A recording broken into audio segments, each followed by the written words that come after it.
እኔ በፊት በርግጥ ብስራተ ወንጌል ሙሉ ጊዜ ፕሮግራም እኔ ለመስራት ወይም በጋዜጠኝነት ከመውጣቴ በፊት የብስራተ ወንጌል ሬዲዮ ጣቢያ ነበረ። ስለዚህ በዛ በብስራተ ወንጌል ውስጥ የምስራች ድምጽ የአማርኛው ክፍል የሚሰሩ ሰዎች እንደነበሩ አውቃለሁ።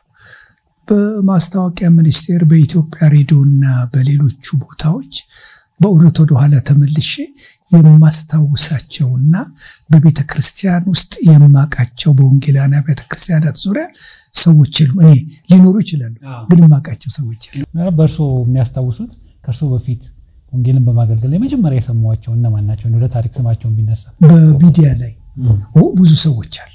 በእውነት አንዱ እነ መምሬ ስለሺ አሉ። አሁን መምሬ ስለሺ የመካነ ኢየሱስ ሰው ነበሩ። በተለይ በዚህ በሬዲዮ ጆርናሊዝም በጣም ጎበዝ፣ በጣም እንዴት ያሉ አስተማሪ ነበሩ። ፕሮግራም ያቀርቡ ነበር። ምን አይነት ፕሮግራም? መንፈሳዊ ፕሮግራም። ሌሎቹ እነ ገነቱ ይግዛው ነበሩ። ገነቱ ይግዛው ከዚህ ሄዶ ዶክተር ገነቱ ይግዛው የኢትዮጵያ ክርስቲያኖች ህብረት በአሜሪካ አስተባባሪ ሆኖ ነበር። እንደውም ይገርምሃል እሱ ወደ አሜሪካ ገነቱ ይግዛው በሚሄድበት ጊዜ የሁድ ምሽት የሚያዘጋጀውን የታወቀ ፕሮግራም እኔ ነበርኩ ማዘጋጀው። ከሱ ነው የወሰድኩት። ገነቱ ይግዛው በእውነት ከኛ ቀደም ብሎ ብዙ ስራ ይሰራ ነው። ሌላው ከዚህ በክርስቲያን ሚዲያ በዚህ በተለይ በወጣቶችና በህፃናት አኳያ አቶ ሰለሞን ገብረስላሴ አቶ ሰለሞን የስፖርት ጋዜጠኛው አይደለም ሰለሞን ገብረስላሴ የህፃናት ፕሮግራም ከዛም ኢትዮጵያ ሬዲዮ ነበረ። አሁንም በህይወት አለ አቶ ሰለሞን ገብረስላሴ የሚባላል። ስለዚህ ፈልገን ማግኘት አለብን። እነሱንም ማግኘት አለብንና እንደዚህ የሚሰሩ ሌላ ደግሞ መንፈሳዊ ሳይሆን ሌላም የሚሰሩ ነበሩ። እኔ በተለይ ከጀመርኩ በኋላ አንዱ የማተኩረው ብዙ ሰዎች የሚወዱት ጧት ማለዳ የሚቀርብ የ5 ደቂቃ ዲቮሽን ነበር በምሳሌዎች የተሞሉ እና ያንን በጣም አድርገው ከሚያደምጡት ከፍተኛ የመንግስት ባለስልጣኖች መካከል አንዱ አቶ አማኑኤል አብርሃ ነበር። አቶ አማኑኤል አብርሃ የቴሌኮሙኒኬሽንና የፖስታ ሚኒስትርም ነበሩና አንድ ጊዜ ባምቢሳ አጠገብ ያለው ህንጻው ሲመረቅ ከውጪ ሬዲዮ ጥሩ ሬዲዮ ይዤ መጣሁ የጧት ፕሮግራም የሚያቀርብልንና እንደው ልባችን ውስጥ የሚገባው ለሱ ነው የምሰጠው ብለው ያንን የሰጡኝን ሬዲዮ አስታውሳለሁኝ። እንደገና አቶ ገነቱ በሚሄድበት ጊዜ ዶክተር ገነቱ በኋላ አሜሪካ ሄዶ ዶክተር ነው በሚሄድበት ጊዜ የሱን ፕሮግራም የሁድ ፕሮግራምን ጨምሬ መስራት ጀመርኩኝ። ግን ከኬንያ እንደተመለስኩኝ ራሴ በራሴ የሰራሁበት ከፍሬ ነገሮች ማህደር የሚባል በጣም የታወቀ በኋላም ወደ መንግስት ሚዲያ እንድገባ የሀገሪቱ ፕሬዝዳንት በዛ ላይ በቀረቡት ፕሮግራሞች ምክንያት ወደዛ ሄድኩበት ምክንያት ይሄ ነውና በዚህ በመንፈሳዊ ዓለም በዚህ ከሰራኋቸው በጣም ደስ የሚለኝ ይሄ የሁድ ምሽቱ ፕሮግራም አለ። እንደገና ደግሞ የዚህ የሁድ ለታ ማለዳው አለ። ከዛ በፊትም ደግሞ እዛ ሙሉ ጊዜ ከመግባቴ በፊት አሁን በህይወት የለም ተክሌ የኋላ የሚባል እዛ ይሰራ ነበርና ከኬንያ እንደተመለስን ብዙ ጊዜ ኢንተርቪው ያደረገኝና አንዳንድ ፕሮግራሞችን እየሰራው ይቀርብ ነበር እና እነኚህ ናቸው በእውነት በጣም ጥሩ። አሁን ወደዛ እንመጣለን። ታሪኩን መነሻ እንዲሆን እንደው ለማቆት በደንብ መነሻ እንዲሆን በሚል ነውና ግን በዚህ አጋጣሚ የብስራተ ወንጌል ሬዲዮ ጣቢያን በተመለከተ ነው ገብቼ አይቼዋለሁ። እዛ ለስራ ገብቼ አይቼው ነበርና በጣም የሚገርም ተቋም ነበር በዛ ዘመን። አሁን እንኳን ያሉት እንደዛ የተደራጀ የላቸውም በግቢ ደረጃና ያን ጊዜ ንብረትነቱ የኢትዮጵያ ቤተክርስቲያን ነበር አይደል? የኢትዮጵያ መካነ ኢየሱስ ቤተክርስቲያን የሉትራን ወርልድ ፌዴሬሽን ነው። የመካነ ኢየሱስ በኢትዮጵያ የሉትራን ወርልድ ፌዴሬሽኑ ተወካይ ሆና በተለይ አማርኛውን ፕሮግራም የምታካሂደው በኃላፊነት መካነ ኢየሱስ ነበር። ፕሮግራሙን ታቀርባለች። ንብረትነቱ ግን የኢትዮጵያ ሉትራን ወርልድ ፌዴሬሽን እንጂ የመካነ ኢየሱስ ንብረት አልነበረም። ስምምነትም የተሰጠው ለሉትራን ወርልድ ፌዴሬሽን ነው። ሉትራን ወርልድ ፌዴሬሽን ስዊዘርላንድ ያለ ጄኔቫ አይደለ? በዓለም የታወቀ በጣም ትልቅ ድርጅት ነው። በዓለም ላይ ያሉ ሉትራንን በተለያዩ መንገድ የሚያስተባብር ነው። በአፍሪካ ውስጥም እንደ መካነ ኢየሱስ ያሉ እጅግ ብዙ ከመካነ ኢየሱስም ትልቅ የሆኑ ብዙ ቸርቾች አሉ እነኛን። ስለዚህ በኋላ ሲመረጥ ኢትዮጵያ ካላት የተፈጥሮ የመሬቱ ሁኔታ ተራራማ መሆኗ ለእንደዚህ አይነት የሬዲዮ ፕሮግራም ዝግጅት በጣም በአፍሪካ ውስጥ አመቺ ቦታ ነች ተብሎ ተመረጠና በ1900 በኢትዮጵያ አቆጣጠር 56 ላይ የብስራተ ወንጌል ሬዲዮ ጣቢያ ተቋቋመ። ንጉሱ ናቸው ሄደው ያንን የሬዲዮ ጣቢያ የከፈቱት። ሲጀመርም በአማርኛ ብቻ አይደለም በ13 ቋንቋዎች ነው። ከናይጄሪያ የሚመጡ ቋንቋዎች አሉ። ፕሮግራም ለአፍሪካ ሁሉ ነበር የሚሰራጭ ሾርት ዌቭ ነበር ማለት ነው። እስከ ፓፑዋ ኒው ጊኒ ድረስ የሚተላለፍ ፕሮግራም ነበር። በጣም ፓወርፉል ነበር። ህንድ የክርስትና እምነትን በተመለከተ ብሮድካስቲንግ አይፈቀድም። ስለዚህ ከየት ነበር የሚተላለፈው? ከኢትዮጵያ ነበር። መካከለኛው ምስራቅ ላይ አይተላለፍም ነበር። ግን ትንንሽ ስቱዲዮዎች አቋቁመው አሁን ለምሳሌ ኬንያውን አይቼዋለሁኝ። የታንዛኒያውን ሞሺ የምትባል የሉትራን ወርልድ ፌዴሬሽን ቅርንጫፍ የሆነች ስቱዲዮ ነበረች። ከዛ ፕሮግራሙ ይሰራና ወዴት ይመጣል? ወደ ኢትዮጵያ ይመጣና በብስራተ ወንጌል ይተላለፋል። እንደዚሁም ደግሞ ከመካከለኛው ምስራቅ በአረብኛ የሚዘጋጁ ከህንድ የሚዘጋጁ በስቱዲዮ ተዘጋጅተው እዛ ስለማይተላለፉ እዚህ ይመጡና ይተላለፋሉ። በናይጄሪያ የፉላኒ ቋንቋ አለ አይደለ? በደቡብ አፍሪካ አንድ ሁለት ቋንቋዎች ነበሩ። እነኚህን ይዞ የሚዘጋጁ ፕሮግራሞች ናቸው። ስለዚህ ወደ 13 ቋንቋዎች ነበሩ። ይሄንን የሚያዘጋጁ ደግሞ ከተለያዩ የአፍሪካ ሀገሮች እዚህ ኢትዮጵያ ውስጥ መጥተው ይኖሩ ነበር። ዘነበ ወርቅ ያንን ግቢ አይተው እንደሆነ የመኖሪያ ቤቶች ብዙ ነበሩት። አብዛኛው እዛ ውስጥ የሚኖሩት እነኚህ ከውጭ ሀገር መጥተው 13ቱን ቋንቋዎች ይሄ ብቻ አይደለም እንግሊዘኛ የሚያዘጋጁ ከአሜሪካ የመጡ ኃላፊዎች የሆኑ ከእንግሊዝ ሀገር የመጡ በተለይም በማቋቋም ደግሞ የስካንዲኔቪያን ሀገሮች ብዙ የተጫወቱ ስለነበረ ከነሱ መካከል ተጠሪ ሆነው እዛ ይኖሩ የነበርና ፕሮግራም የሚያዘጋጁ ሰዎች ነበሩ። የፈረንሳይኛም ፕሮግራም ነበረ ከእንግሊዘኛው ባሻገርና የአረብኛ ፕሮግራም ነበር። እንዳልኩት 13 አማርኛው አንዱ ነው። የአማርኛውን ፕሮግራም የምታዘጋጀው በኃላፊነት የመካነ ኢየሱስ ቤተክርስቲያን ነበረች። የሚዘጋጀውም ደግሞ መካንዲሳ የነበረው የምስራች ድምጽ ስቱዲዮ የነበረው እዛ ነው። በኋላ ግን ይሄ ባምቢሳውን የመካነ ኢየሱስ ቤተክርስቲያን ዋና ቢሮ ሲዘጋጅ ከስሩ የዋናው ቢሮ ስር ትልቅ የሆነ በጣም ሃይሊ ፕሮፌሽናል ሆነ። ደርግ በመጣበት ጊዜ ሁሉን ሲወርስ ይሄ መካነ ኢየሱስ ቤተክርስቲያን ዋናው መስሪያ ቤት ስር ያለው ስቱዲዮ መንግስት ወሰደው። ስቱዲዮን ብቻ ስቱዲዮን ከታች የለም እንጻውን በሙሉ እንጻውን ወሰደው። ስለዚህ ስቱዲዮውን ማን ይጠቀምበት ነበር? የኢትዮጵያ ሬዲዮ ይጠቀምበት ነበር። አብዮታዊት ኢትዮጵያ ሬዲዮ ጣቢያ ይባላል ነበር ይጠቀምበት ነበር። በኋላ ኢህአዴግ ከመጣ በኋላ ህንጻውም ሲመለስ ለመካነ ኢየሱስ ያው ከህንጻው ስር ስቱዲዮ ነበር። እኔ የፖፑሌሽን ሚዲያ ሴንተር ለ20 ዓመት ኃላፊ ሆኜ የምንጠቀምበት ለዚህ ለቀን ቅኝት ለተለያዩ እነኚህ ተከታታይ ድራማዎች ለማስተማር የቀረቡት በኢትዮጵያ የሚታወቁት እዛ ነበር የምንጠቀመውና ያ የምስራች ድምጽ ስቱዲዮ ነበር። በጣም ደስ ይላል። ይሄን ጥያቄ ያነሳሁት ለምንድን ነው? አሁን በተደጋጋሚ ይሄን ጥያቄ በፕሮግራም ላይ ያነሳ ነበር። በርካታ የኢቫንጀሊካል ንብረት የሆኑ ተቋማት ያልተመለሱ አሉ። የኦርቶዶክስ ቤተክርስቲያን ሙሉ በሙሉ ተመልሶላታል። ትላልቅ ተቋማት ካልተመለሱልን በጣም ከሚቆጨኝ መካከል ይሄ የብስራተ ወንጌል ነውና ሰሞኑን ደግሞ አንድ ኬስ ደረጃ ጀመሩ በሚዲያ ላይ መጥቶ ሲናገሩ ነበርና ጠቅላይ ሚኒስትሩ በሙሉ የኢቫንጀሊካል ንብረቶች እንዲመለሱ ቃል ገብተዋል ወስነዋል ብለው ተናግሯልና አንዱ ይሄ ሊሆን ይችላል ነው እርግጠኛ አይደለሁም። ምክንያቱም ይሄንን የምለው ምንድነው እኔ ዘመቻ መምሪያ በነበርኩበት ጊዜ መንግስት ሰራተኛ ሆኜ እዛ በመሰራበት ጊዜ በዚህ በመካነ ኢየሱስ እንትን በብስራተ ወንጌል ሬዲዮ ጣቢያ ጉዳይ ላይ መንግስትና የሀገር ውስጥ ገቢ ያለ አይደለ ካሳ በተወረሰበት ጊዜ መንግስት ካሳን ከፍላለን ብሎ ቃል ይገባው ነበር። በዛ መሰረት ደግሞ ያንን ሁሉ ገንዘብ መንግስት ለመክፈል እንደማይችል እንደገና ደግሞ ለሉትራን ወርልድ ፌዴሬሽን ማስታወቁ አስታውሳለሁ። ከዛ በኋላ ደግሞ የገንዘቡ መጠን መቀነሱንም አስታውሳለሁ። ከዛ በኋላ እንደማስታውሰው እርግጠኛ አይደለሁኝም፣ ግን በሉትራን ወርልድ ፌዴሬሽን እና በኢትዮጵያ መንግስት መካከል የመጨረሻ ስምምነት ተደርጎ ያለቀ ይመስለኛል። እና አሁን የመመለሱ ጉዳይ ሪሊ ይሄንን የሚያውቁ ሰዎች ይኖራሉ። ግን በዛ ጉዳይ ላይ ከመንግስት ጋር ይደረግ የነበረው ከተወረሰ በኋላ ድርድሩ በዚህ አቅጣጫ ሲካሄድና በኋላ የተፈራረሙበት አንድ ደረጃ ላይ የተደረሰ ስምምነት አለ።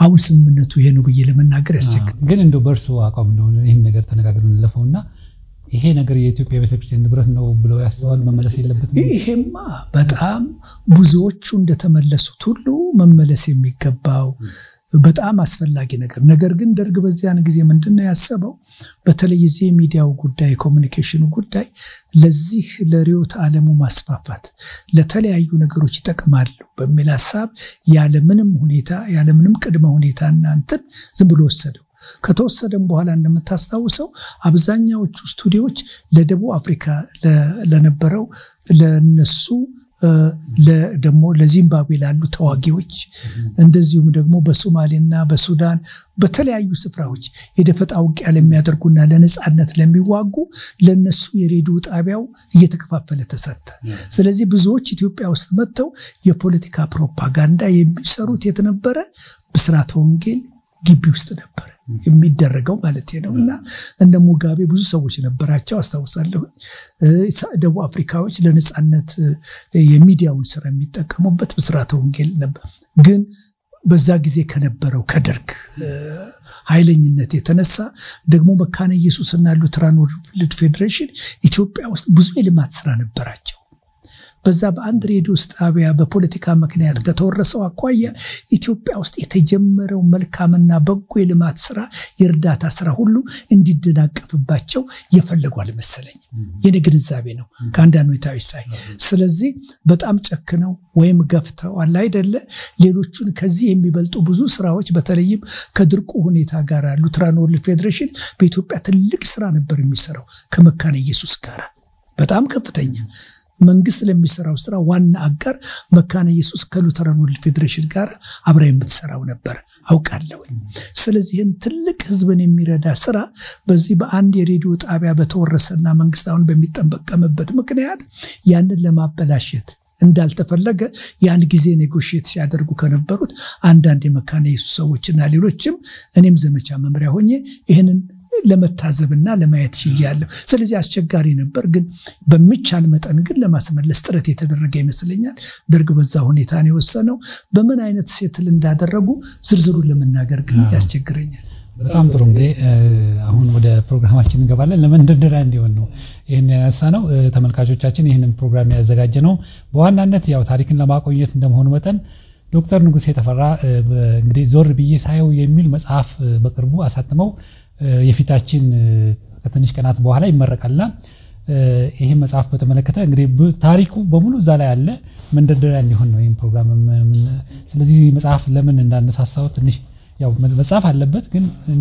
ብዙ ሰዎች እንትን የላቸውም ሐሳቡ ይኖራቸዋል ግን የራሳችን ታሪክ ይሄን ያክል መነገር ኢትዮጵያ ውስጥ ያለው የኢትዮጵያዊነት ነገር አለና እርሶ ግን ይሄንን በማዘጋጀት በጣም ነው እናመሰግነው ስለመጽሐፉ ትንሽ ነገሩና ወደ ታሪክ እንገባ አዎ እኔ እንግዲህ በጣም እግዚአብሔርን ማመሰግንበት ብዙ ነገሮች አሉ ከልጅነቴ ጀምሮ ከቤተሰቤ ጀምሮ በዚህ በመጽሐፍ ላይ ገልጫለሁ እግዚአብሔር ብዙ ድሎችን ሰጥቶኛል ከመነሻው ጀምሮ ከሁለተኛ ደረጃ በኋላ ዩኒቨርሲቲ ከመግባትም በኋላ ከዛ በኋላ በመንግስትም ስራ በተለያየ ስፍራ በሚስዮናውያንም በብስራተ ወንጌልም በሁሉም በመሰራበት ጊዜ በእውነት እግዚአብሔር በጣም ሰፊ ድል ሰጥቶኝ በሀገር ደረጃ አሻራ የሚጥሉ ስራ ለመስራት እንድችል አስችሎኛል አሁን የብስራተ ወንጌል ሬዲዮ ጣቢያ ስናወራ ነበር የብስራተ ወንጌል ሬዲዮ ጣቢያ ከኬንያ እንደመጣው ስራ በነበራቸው ፕሮግራሞች ህዝቡ በጣም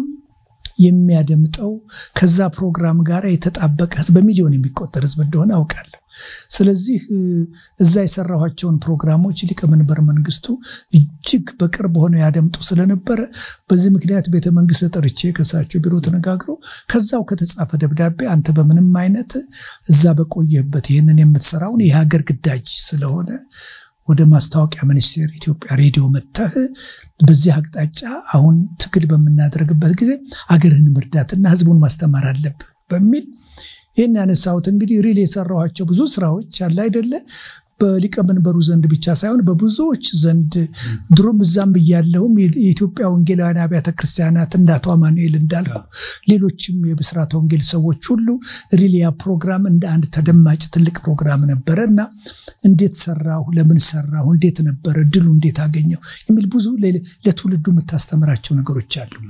ከዛ በኋላ ኢትዮጵያ ሬዲዮ ሄድኩኝ። ኢትዮጵያ ሬዲዮ ነው ከኢትዮጵያ ሕዝብ ጋር ያስተዋወቀኝ።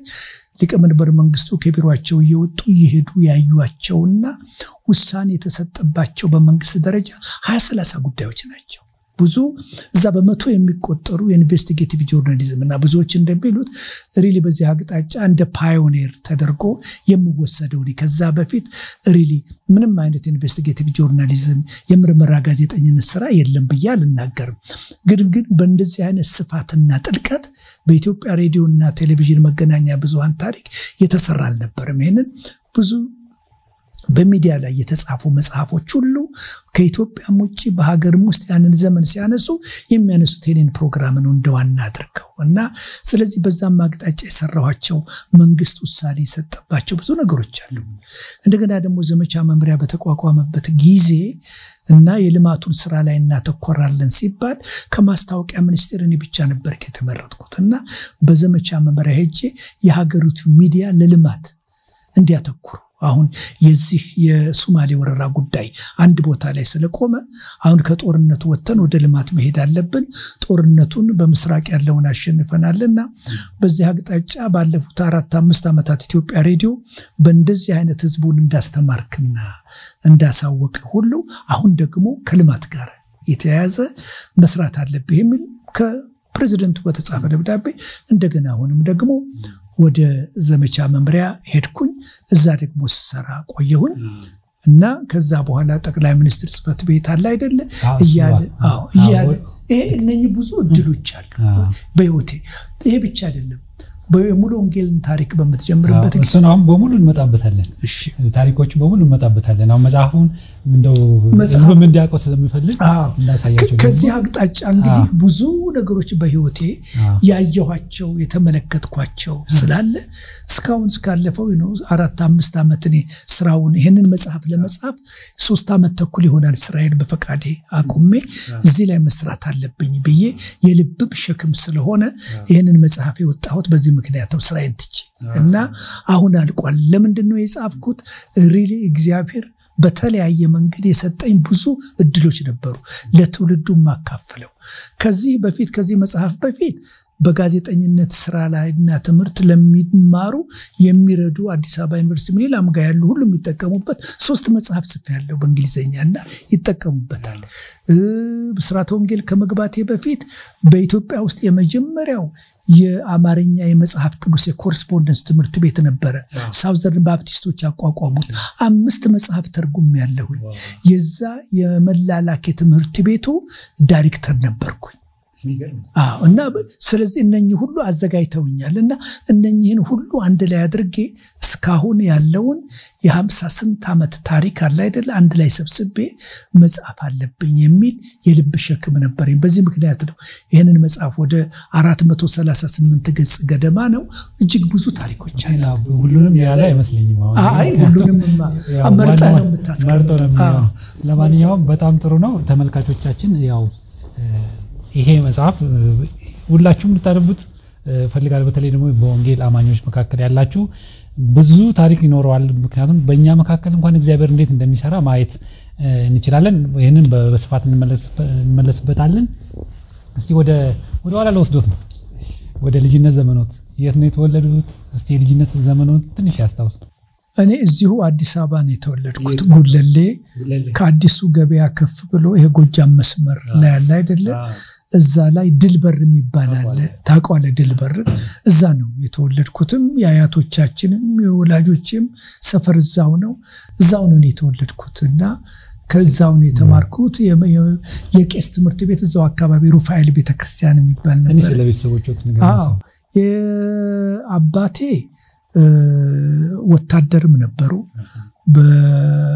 ከመጀመሪያ ከጎንደር ተነስተው ወደ ያን ጊዜ ሲዳሞ የሚባለው አሁን ደቡቦች እዛ ነበሩ ከዛ ደግሞ ወደ ሐረር ሄዱ ከዛ በኋላ ከዚህ ከጉምሩክ ጥበቃ አኳያ ጋር ይሰሩ ስለነበረ የአረብኛ ቋንቋ የሶማሊኛ ቋንቋ የኦሮሚፋ ቋንቋ ያውቁ ነበር ከአማርኛ ባሻገር ስለዚህ ከዛ በኋላ ከዛ ወደ አዲስ አበባ መጡና ሲያበቃ የመጻፍም የመናገርም ችሎታ ስለነበራቸው ያን ጊዜ የጥብቅና ያቡካቶ የሚባል አለ አይደለ ፈቃድ አወጡ እና ስለዚህ ጠበቃ ሆነው ጠበቃ ነበሩ በዛን ጊዜ በነበረው ህግና ስርዓት ተፈራ አምሩ ይባላል እና አላቸው የላቸው እና ተፈራ አምሩ ይባላል ጠበቃ ነበሩ እሳቸው ነው እናቴ እዚሁ አዲስ አበባ ነው የተወለደችው በብታሳደገኝ ጊዜ ከአባቴ ጋራና ከእናቴ ጋራ የተወሰነ ጊዜ ከቆየን በኋላ በህመም ምክንያት እኔ ወደ 6 ዓመት ሲሆን ሁለቱ ሲለያዩ እናቴ ወደ ወላጆቿ ቤት በመተደበት ጊዜ እኔም በኋላ ተከትዬ ሄድኩኝ ስለዚህ አብዛኛውን አባቴ ከጀርባ ያሉ ቢሆንም ሪሊ ከአንደኛ ደረጃ ጀምሮ ኮሌጅ እስከምገባ ድረስ በህይወቴ ትልቁን አሻራ የጣለችው እናቴ ነች አስናቀች ቦጋለ ትባላለች እና እሱ ጨርሶ የማይረሳ ነው እና በማንኛውም ነገር ላሞች ነበሯት ሙሉ ከሚባል የድሮ ቤተሰቦቿ ወንድሞቿ አጎቶቿ ከሉበት 2 ላሞች መጀመሪያ ለከውላት ነበር ከዛ በኋላ 4-5 ላሞች ሆኑ ስለዚህ ሰፈራችን ወተት ትነግድ ነበር እነኛን ወተቶች እኔ ነኝ እየዞርኩኝ ለመንደር ለተከራዩ ሁሉ የማደርሰው አንዳንዱም እስከ ጊዮርጊስ እስከ 40 ደረጃ ድረስ የሚከራዩ ሰዎች ነበሩና ከላይ ከጉለሌ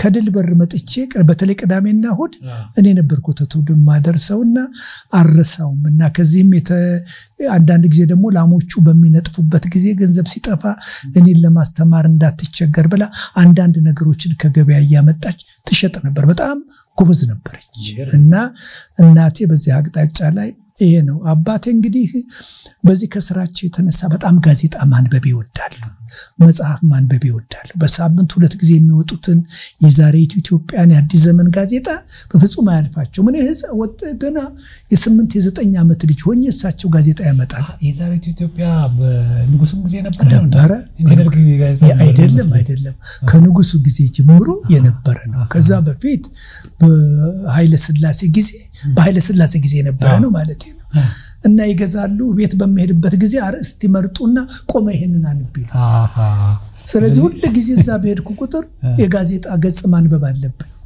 እና መጽሐፍ የገዙ ከሆነ በተለይ ደግሞ የቢትወደድ መኮንን እንዳልካቸው እንዳአርሙኝ አይነት መጽሐፍ የሳቸውን የከበደ ሚካኤልን እንደታላላቅ ሰዎች ሌሎቹንም መጽሐፍ እንዲነበብ ይፈልጋሉና አንብይሉኛል ስለዚህ ሪሊ የመጽሐፍ ማንበብ ፍቅር ጋዜጣ የማንበብ ፍቅር ወደዛ ይወሰደኝ በእውነት ያባቴ ሁኔታ ነው ከዛ በኋላ እንዲያው ምን እናቴን እያስገደድኩኝ ትምህርት ቤት መጽሐፍ ካልገዛችሁ ተብሏል በየ መጽሐፍና ቤጎበኛ ሌሎችን በሚጽፉበት ጊዜ እንደው ይዋሸሁኝ እናቴን መጽሐፍ እያስገዛሁኝ እንደዚህ አይነት ነበርና በእውነት ነበር የተማሩት አንደኛ ደረጃ የተማርኩት ቁስቋም ነበር ቁስቋም ማለት በዚህ በሽሮ ሜዳ ወደ ላይ ወጥቶ እንግዲህ ተመልከት ከዛ የንጦጦ ጫካ በሙሉ አቋርጬ አራት ወንዝ አቋርጬ 2-3 ተራራ የሚመስሉ ነገሮች አልፌ ወደ 10-12 ኪሎ ሜትር ነው ቁስቋም ትምህርት ቤት መደረሰው ዞሮ መመለሱን እንግዲህ ወደ 24 ኪሎ ሜትር መንገድ እንደሌላ አይቻለሁ ከዳም ነው በጫካ ከጅብ ጋር የተጋፋን ከጅብ ጋር አሁን ይሄ ፓርክ የሆነው አለ አይደል በቃ ፓርኩን ሰንጥቀን ያሁን እኛ አቋርጠን ምን ሄድበት ከጫፍ እስከ ጫፍ የፓርኩ አካል ሆነ ይገርመኛልና የኛ ጭራሮ ምን ለቅምበት ኮሽም ቀጋ አይደል የሚበላ ምን ሰበስብበት የምንዛለልበት ያጫካ አሁን ሄጂ ስመለከተው በሙሉ የፓርኩ አካል ሆኗል በዛ ነበር ምን ሄደው በጫካ ውስጥ እንዳልኩና አንድ ጊዜ ክረምት ሲሆን ውሃዎች ወንዞች እንዳልኩ 3-4 ወንዞች አቋርጠን ስለምንሄድ አስቸጋሪ ስለሚሆን በዚህ መምጣት አንችልም ስለዚህ ወደ ታች ተወርዳለ ከቁስቋም ከንጦጦ በታች ከዛ እንነሳና በሽሮ ሜዳ አድርገህ በ6 ኪሎ አድርገህ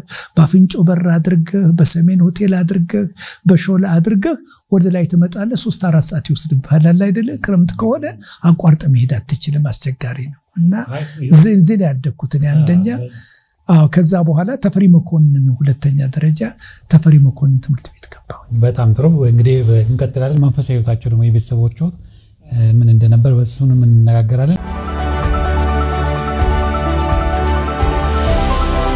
እናቴና አባቴ የኦርቶዶክስ እምነት ተከታዮች ናቸው። አባቴ በተለይ በጣም ሃይማኖታቸውን የሚያጠብቁ ብቻ ሳይሆን እግዚአብሔርን በጣም የሚፈሩ፣ እናቴም እንደዚሁ ነበረች እና አባቴ ብዙ ጊዜ የሳቸው ታላቅ ወንድም ጎንደር እንዳሉ ዋልድባ ወደሚባል የመናኝ ገዳም ውስጥ ገብተው ነበርና ከዛ ይነሱና ብዙ ታሪክ ይነግሩኛል እና በእውነት ስለ እግዚአብሔር ስለ ጌታችን ስለ ኢየሱስ ክርስቶስ የመስቀል ሁኔታ ብዙን ከልጅነት የሰማሁት ከሳቸው ነው።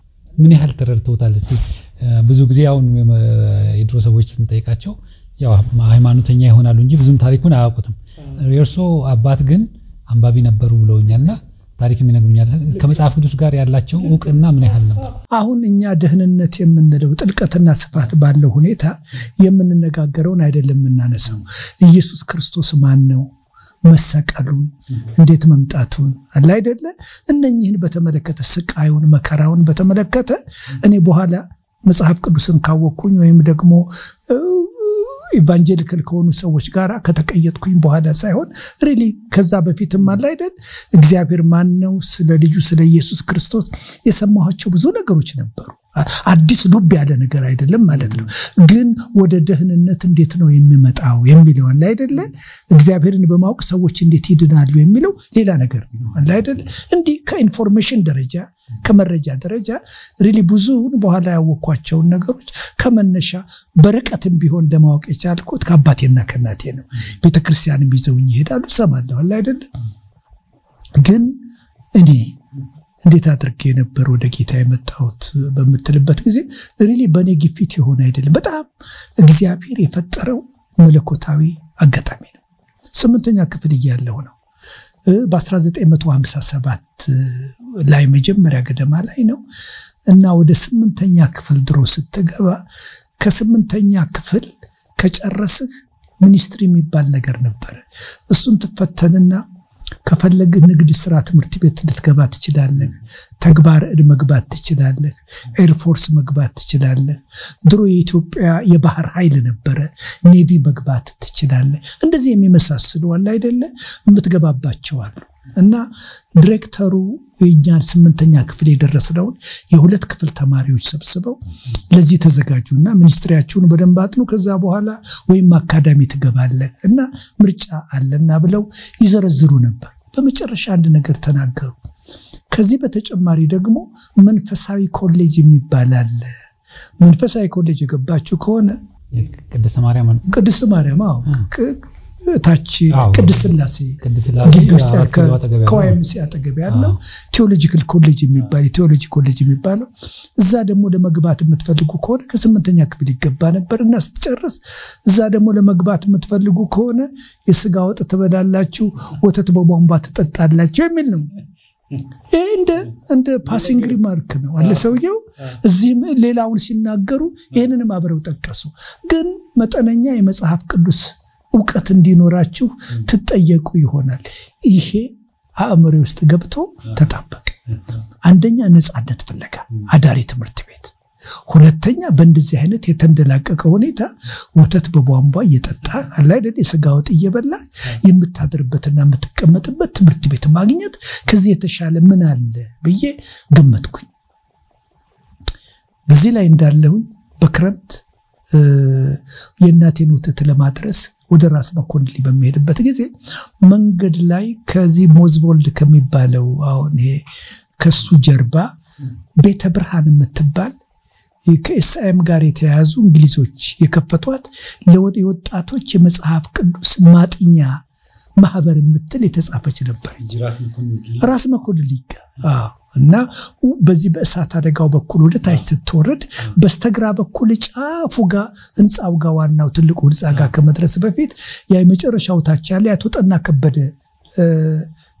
ህንጻ ነበር ያቶ ጠና ከበደ ህንጻ ነበር እና ከሱ በላይ ከመድረክ አለው ትልቁ ህንጻ ከሱ በፊት ነች ያለችው ዳገቱ ላይ እስካሁን ድረስ አልፈረ ብዙ ፈርሷል እሷን ግን ለምን እንደተዋት አላቅም በቆርቆሮ አጥረውታል ቤቷን አይቻታል እዛ ስመለስ ሩጭ መጽሐፍ ቅዱስ ጥናት የሚል አየሁኝ ዘልዬ ገባሁ አንድ ኤርትራ ልጅ ነበር አማኑኤል የሚባል ልጅ አይነት በጣም አማኑኤል ፍስሐ በጣም ጥሩ ሰው ነውና አገኘሁትና እኔ እንደው መጽሐፍ ቅዱስ ለመግባትና ለመማርና ቴዎሎጂ ኮሌጅ ለመግባት ፈልጋለሁ አልኩት አደመጠኝ እና ለምን አለኝ እንደዚህ ተብሏልና አልኩት መጽሐፍ ቅዱስ ተሰጠኛለሁ ለማጥናት አልኩት እኔ መጽሐፍ ቅዱስ አልሰጥም መጽሐፍ ቅዱስ መግዛት አለብህ አለኝ ግን አንዳንድ ብታነባቸው ጥቅሶች ከዚህ ቤት አነበታ ቃል እኔ ምንም ስለ መጽሐፍ ቅዱስ ማቀ የለም መጽሐፍ ቅዱስ የለም በፍጹም እኛ መጽሐፍ ቅዱስ አናቀም አባቴ ጋር ውዳሴ ማርያም አለ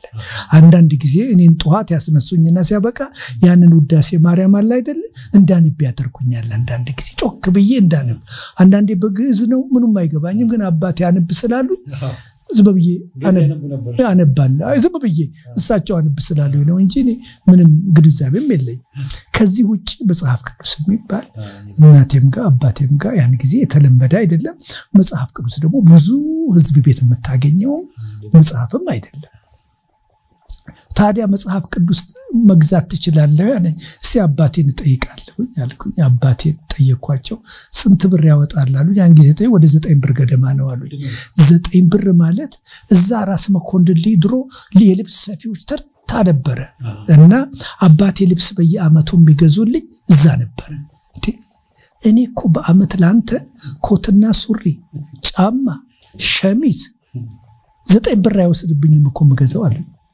እና ለዚህ ለአመት ለአንተ ልብስ ለምገዛበት አንድ መጽሐፍ ገዛለሁኝ በዘመኔ ለፋሲካ በግ እንኳን 9 ብር ገዝቻለሁ ከ7 እና ከ8 ብር አያልፍም በጣም አሉኝ ስለዚህ አልገዛም ሄድ ከዚህ ያለ ስለዚህ ምንም መጽሐፍ ቅዱስ የማገኝበት እድል አልነበረም ግን የዚህ የሰራዊተ ክርስቶስ ማህበር መጽሐፍ ቅዱስ ማህበርን በኃላፊነት ይመሩ የነበሩ እንግሊዞች ነበሩ BCMC የሚባል ሚስተር ያሁን የመጽሐፍ ቅዱስ ማህበር አለ አይደለ እንግሊዞች ነበሩ የሚመሩት እና በኋላ ጋሽ ሚሊዮን መጡ አለ አይደል እንደዚህ የሆነ መጣ እንጂ ቦርድ ተቋቋመ እንጂ እንግሊዞች ነበሩ የሚመሩት እና በጃንሆይ ፈቃድ ማለት ነው እነሱኛ ሰፈር ግራዝማች ተድላ የሚባል ተድላ ኃይለ ጊዮርጊስ የሚባል ትልቅ የድሮ እንትን የነበሩ መኳንንት የነበሩ ጥቅጥር ግቢ ትልቅ አለ እንደ ቤተክርስቲያን እንትን ያለው የሚመስል እዛ ውስጥ ይኖራሉ እኛ ወተት እናከራያለን እዛ እና አንድ ቀን ሲሄድ መጽሐፍ ቅዱስ በር ላይ ትንሽ ቤት ሰርተው ቅዳሜ ያስተምራሉ አንድ ቀን እዛ ገባሁኝና ሳይ አንዲት እንግሊዛዊት መጽሐፍ ቅዱስ ያስተምራሉና ጠበቅኩኝ እስከመጨረሻው እኔ መጽሐፍ ቅዱስ የሚያስተምሩት አልገባኝም ግን ሴትዮዋ በአማርኛ እየተኮላተፉ ሲናገሩ ያኔ ይሳበኝ እና በኋላ ሲወጡ ባኩ መጽሐፍ ቅዱስ ስጡኝ አልኳቸው ለምን አሉ እንደዚሁ ለማንበብ ፈልጋለሁ መንፈሳዊ ኮሌጅም ለመግባት ፈልጋለሁ አልኳቸው እና ወደ ቢሮ እንሄዳሉኝ የት ነው የምትማረው ምናምን አንዳጠየቁኝና ሲያበቃ የምታጠናቸው ጥቅሶች አሉ በቃልህ እሱን ከጨረስህ እንሰጣለን አሉ እሺ አልኩኝ አንድ ገጽ ተኩል የሆነ 12 እንትን ያለው ጥቅሶች አንዳንዱ ጥቅስ በጣም ግማሽ ገጽ የሚያክል ይመስላል በጣም ትልቅ ነው አጠናው እና የሚቀጥለው ሳምንት መጽሐፍ ቅዱስ አገኛለሁ ብዬ በጉጉት ነው የመጣሁት እና መጣሁኝ ጨርሻለሁ አልኳቸው ጨረሳል በደንብ አንተታለ እስቲ ከመነሻው ጀምሮ በልልኛል ምንም አላገደኝም 12ቱንም ጥቅሶች ወጣዋቸው በጣም ጥሩ ነው አሉ በጣም ጎበዝ ነህ አሉ እንግዲህ አሉ የምታጠናቸው መጽሐፍ ቅዱስ ለማግኘት 10 እንደዚህ አይነት ገጾች 120 ጥቅሶች ናቸው እዛው አሞቴ ፍስስ ነው ያለው በቃ ምክንያቱም ያንድለታ መጽሐፍ ቅዱስ ለማግኘት ነው የሄድኩት በጣም አዘንኩኝ ግን ክረምት በመሆኑ ይሄንን እንደምንም ማጠናለሁ ብዬ በየሳምንቱ 12 ጥቅስ እየሰጡኝ እየሄድኩኝ ወተቴን ሳደርስ እዛው ጥቅሱን እየተናገርኩኝ እንደዚህ ያደረኩኝ ቆየሁኝ እና የሚገርምህ አንድ ጊዜ አይሲ ስብሰባ ተደርጎ የመጽሐፍ ቅዱስ ቀንን ለማክበር ታቃቸው እንደሆነ በአማርኛ ብዙ የጻፉ ሚስተር ማንስል የሚባሉ ነበሩ። አታቃቸው እንግሊዝ ሀገር ጎንደር ዳባት የቢሲኤምሲ ሰራዊተ ክርስቶስ የሚያካሂደው የኢትዮጵያ ኦርቶዶክስ ካህናትን የሚያሰለጥንበት ቢሮ ነበር። እዛ በጣም ሊቅ ነበሩ። በአማርኛ ብዙ መጽሐፍ ጽፈዋል። እንግሊዛዊ ናቸው። እዛ ሄንን ስመሰክር አይተው እነኛን ጥቅሶች መጽሐፍ ቅዱስ ለሚፈልጉ ለማንም ሰው እነኝን 120 ጥቅሶች ሲያጠሩ ብቻ ስጪ ብዬ ለሚስስ ጃፒስ የሰጠኋቸው እኔ ነኝ ብለው ሲናገሩ እርሶኖታ መከራዬን ያበዙት አልኳቸው። እና ከዛ በኋላ አጠናሁኝ። በመጨረሻ ላይ ገርማል እግዚአብሔር ረዳኝና መጽሐፍ ቅዱስን አገኘሁኝ። መጽሐፍ ቅዱስን ይዤ ቤተ ብርሃን ተመለስኩኝ። ያ አማኑኤል የኮረስፖንደንስ ተልኮ መላላክ ትምህርት ነበር። ወደ 6 ኮርስ እንድጨርስ አደረገኝና ከዛ በኋላ እግዚአብሔርን የበለጠ የማወቅና የእግዚአብሔር ፍቅሩና የክርስቶስ አዳኝነትና ምህረቱ ምን እንደሆነ እየተረዳሁ ሄድኩኝ። ስለዚህ ያ የስጋ ወጥ ያልኩትም ወተት በቧንቧ ያልኩትም ከውስጤ ወጣ እና አሁን አመለካከቴና ሁኔታዬ ሁሉ ቶታል እይታዬ ሁሉ ተለወጠ። ክርስቶስን ያገኘሁት ከዛ በኋላ ነውና እንዴት ነው ያገኘሁት? አሁን ይሄ ሁሉ መጽሐፍ ቅዱስ ያነቡ የተለየ ፍላጎት ኖሮት መንፈሳዊ አብርሆት ያገኙትበት ነገር ነበር። ከዚህ በጣም እነኚህ የኮረስፖንደንስ ሁኔታዎች እንደገና ቅዳሜ እንድመጣና ከሰዓት በኋላ መጽሐፍ ቅዱስ ትምህርት እንድባር አለ አይደለ እሱ ረዳኝ። አለ አይደል ስብሰባ ነበር ለሁለት ሰዓት ለወጣቶችና ከቤእናቴን አስፈቅጄ እዛ መጥቼ ያንን አጠና ነበር። ስለዚህ እነኚህ ተጨመሩና ሳይበቃ ወደ አንድ እውነት ላይ ሲደርስ ሪሊ ከዛ በኋላ ክርስቶስን መቀበል ምን እንደሆነ ግብዣም ሲደረግ ሁኔታው በደም በተለይ አማኑኤል አለ አይደለ በጥሩ ሁኔታ ይረዳኝና በእውነት የውስጥ የአይኔ ልቦና አይኔ እንዲከፈት ያደረገልኝ አንዱ በእውነት አማኑኤል ነውና ከዛ በኋላ ክርስቶስን መቀበል የሚለውን እዛ ነውና አውቄ ተገንዝቤ ተረድቼ ንስሐ ገብቼ ከእግዚአብሔር ጋር ይህን ምሕረት ለማግኘት የቻልኩት እዛ ነው። ያ ማለት ስንት ዓመተ ምህረት ነው? ይሄ በ1957 57 ጌታን ያገኘሁበት። በጣም ይገርማል። አሁን ይሄ ሁሉ ሲሆን ማን ነው የት ቤተክርስቲያን ነበር ይሄ? ያን ጊዜ እዛ ነበር ምን ሄደው ያን ጊዜ እኔ ምንም ቤተክርስቲያንም አላውቅም። ግን ምን ሆነ መሰለ እዛ ቤተ ብርሃን አብረን ከምናመልከው ሰዎች መካከል ከምንገናኘው ኢንጂነር አስናቀ እርቁ የሚባል በጣም የታወቀ በሙሉ ወንጌል ታሪክ ውስጥ ከመነሻ ከነበሩ ሰዎች መካከል አንዱ የነበረ ነው። ሙሉ ወንጌል አልታሰበም። እና ነገር ግን ለሙሉ ወንጌል መመስረት 4 ሰዎች ከተለያየ ቦታ መጥተው እዚህ ጳጳሱ ቤት ፍለፊት ከምኒልክ ትምህርት ቤት አጠገብ 4 ሰዎች ተከራይተው እንደዚህ ህብረት ያደረጉ ይጸልዩ ነበር የራሳቸውና እዛ ጸሎት ጋር እንትና ሄድ ነበር አስናቀ ሄድ ነበር እና የት ነው የምትሄደው አለ። እኔ የትም አልሄድም አልኩት። እዚሁ ከአማኑኤል ጋር በስተቀር የማውቀው ነገር የለም። እዚህ ከሰዓት በኋላ እኔ አንድ ቦታ ይዤ እሄዳለሁ አስተዋውቃለሁ አለ። ለዛች ለሙሉ ወንጌል ጥንስስ ወደ ሆነችው ከምኒልክ ትምህርት ቤት በላይ የነበረችው 2 ክፍል ቤት እዛ ገብቼ ከነኛ ወገኖች ጋር ተዋወቅኩኝ። ሙሉ ወንጌል ከዛ በኋላ ከ4 ሰው 8 ሰው 10 ሰው ይሆነ 12 ሰው ይሆነ እየጨመረ መጣ። ያቺ ቤት ጠበበች። እንኳን ለባደሪያም ጭምር ነው ደግሞ የሚጠቀሙበት። ስለዚህ ሙሉ ወንጌልን ከመሰረቱት መካከል አንዱ እርሱ ነው። ሙሉ ወንጌል ከዛ በፊት ቤቱን የተከራዩ ሰዎች ፊሊጶስ ዶክተር ፊሊጶስ ከሜሪያ ሆነ እዛ አሜሪካን ሀገር ያለው ነው። ወንድማችን ተካ ገብሩ የምንለው የሱም ወንድም አብሮ ነበር እና ጥላሁን ገብሩ የሚባለው እንደዚሁም ደግሞ ከኤርትራ የመጣ አለ አይደለ ብርሃኔ አብርሃ የሚባል ነበር። እነኚህ በተለይ 3ቱ ፊሊጶስ ከአዋሳን የመጣው ፊሊጶስ ከሜሬ፣ ተካ ከትግራይ ነው የመጣው፣ ብርሃኔ የመጣው ከኤርትራ ነው። እነኚህ 3ቱ ናቸው ዋናዎቹ አለ አይደለ። ያንን ጀመሩ። ከዛ በኋላ አንድ ሰው ሲጋብዙ 2 ሰው ሲጋብዙ ጨመረ። ከዛ በኋላ ለምን ይሄን ንብረታችን ቤተክርስቲያን በመሰረት ሙሉ ወንጌል የሚባል ነገር የለም። ናዝሬት ትምህርት ቤት ጋር ቤት የመከራየት ሁኔታ ተፈጠረ። ስብሰባው ወደ ቅዳሜ ከሰዓት በኋላ ነው። ሲደረግ የነበረው።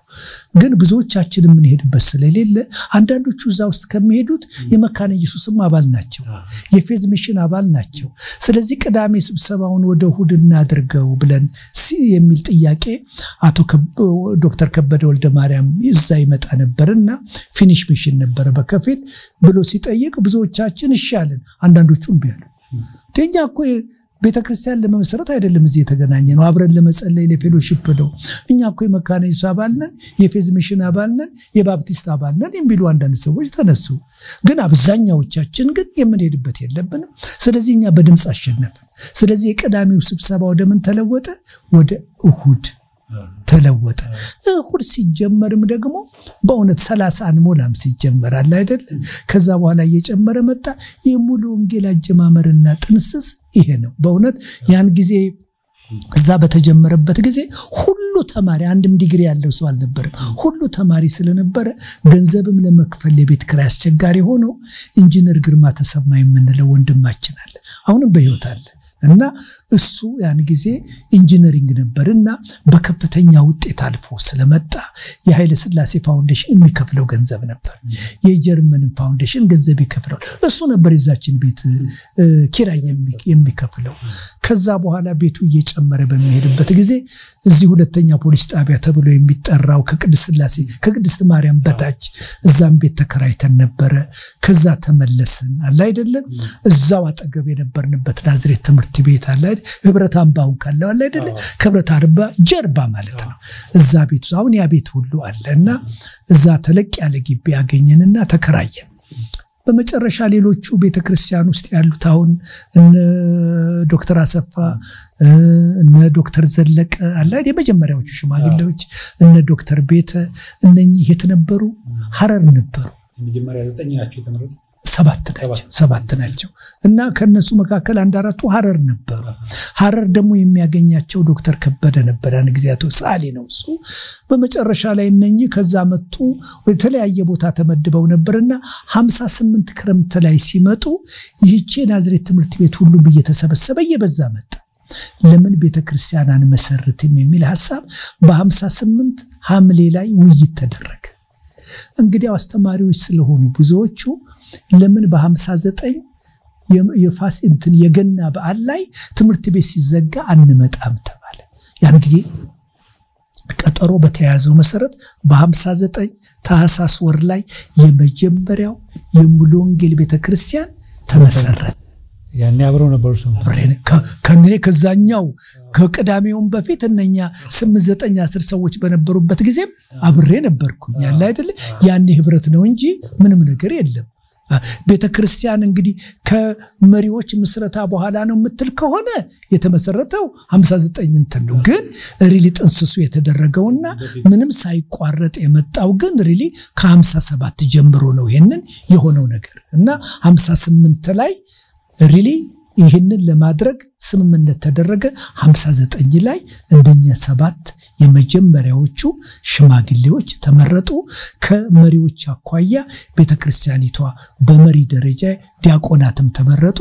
እንዲህ ነው እንግዲህ የሙሉ ወንጌል የጀመረው በዛ ጊዜ እኔም ነበሩ። ስለዚህ ሙሉ ወንጌል ገና በጥንስስም ላይ እንዳለች ከቅዳሜም ስብሰባ እንዳለ እሁድም ሲለወጥ ከዛ ደግሞ በስቶ ሌሎችም ከሐረር ከምን ሁሉ ሲመጡ እኔ ቀድሜ እዛ ነበርኩኝ። ሙሉ ወንጌል አሁንም ሙሉ ወንጌል ነኝ ያለው። በጣም ደስ ይላል። በተለይ ስለ ሙሉ ወንጌል ስናስብ በጣም ደስ የሚለው ነገር ከሌሎቹ ቤተክርስቲያን አገር በቀል የሆነች ማለት ምንም የውጭ እጅ የሌለባት በኢትዮጵያን ብቻ የተቋቋመች ተብሎ ይነገራል። እውነት ነው። ይሄ በአንድም የሚስዮናውያን ጣት እጅ የለበትም። ይሄ ማለት ምንድነው መሰለ? እነኚህ በሙሉ ወንጌል ውስጥ ያገለገሉ ሰዎች ከተለያዩ ሚስዮኖች ከመካነ ኢየሱስም ከፊንላንድ ሚሽንም ከፊላደልፊያ ቸርች ከስዊዲሽ ሚሽንም ውስጥ የነበሩ የተማሩ ዕውቀት ያገኙ ናቸው። ከሰማይ ዱብ ያሉ አይደለም።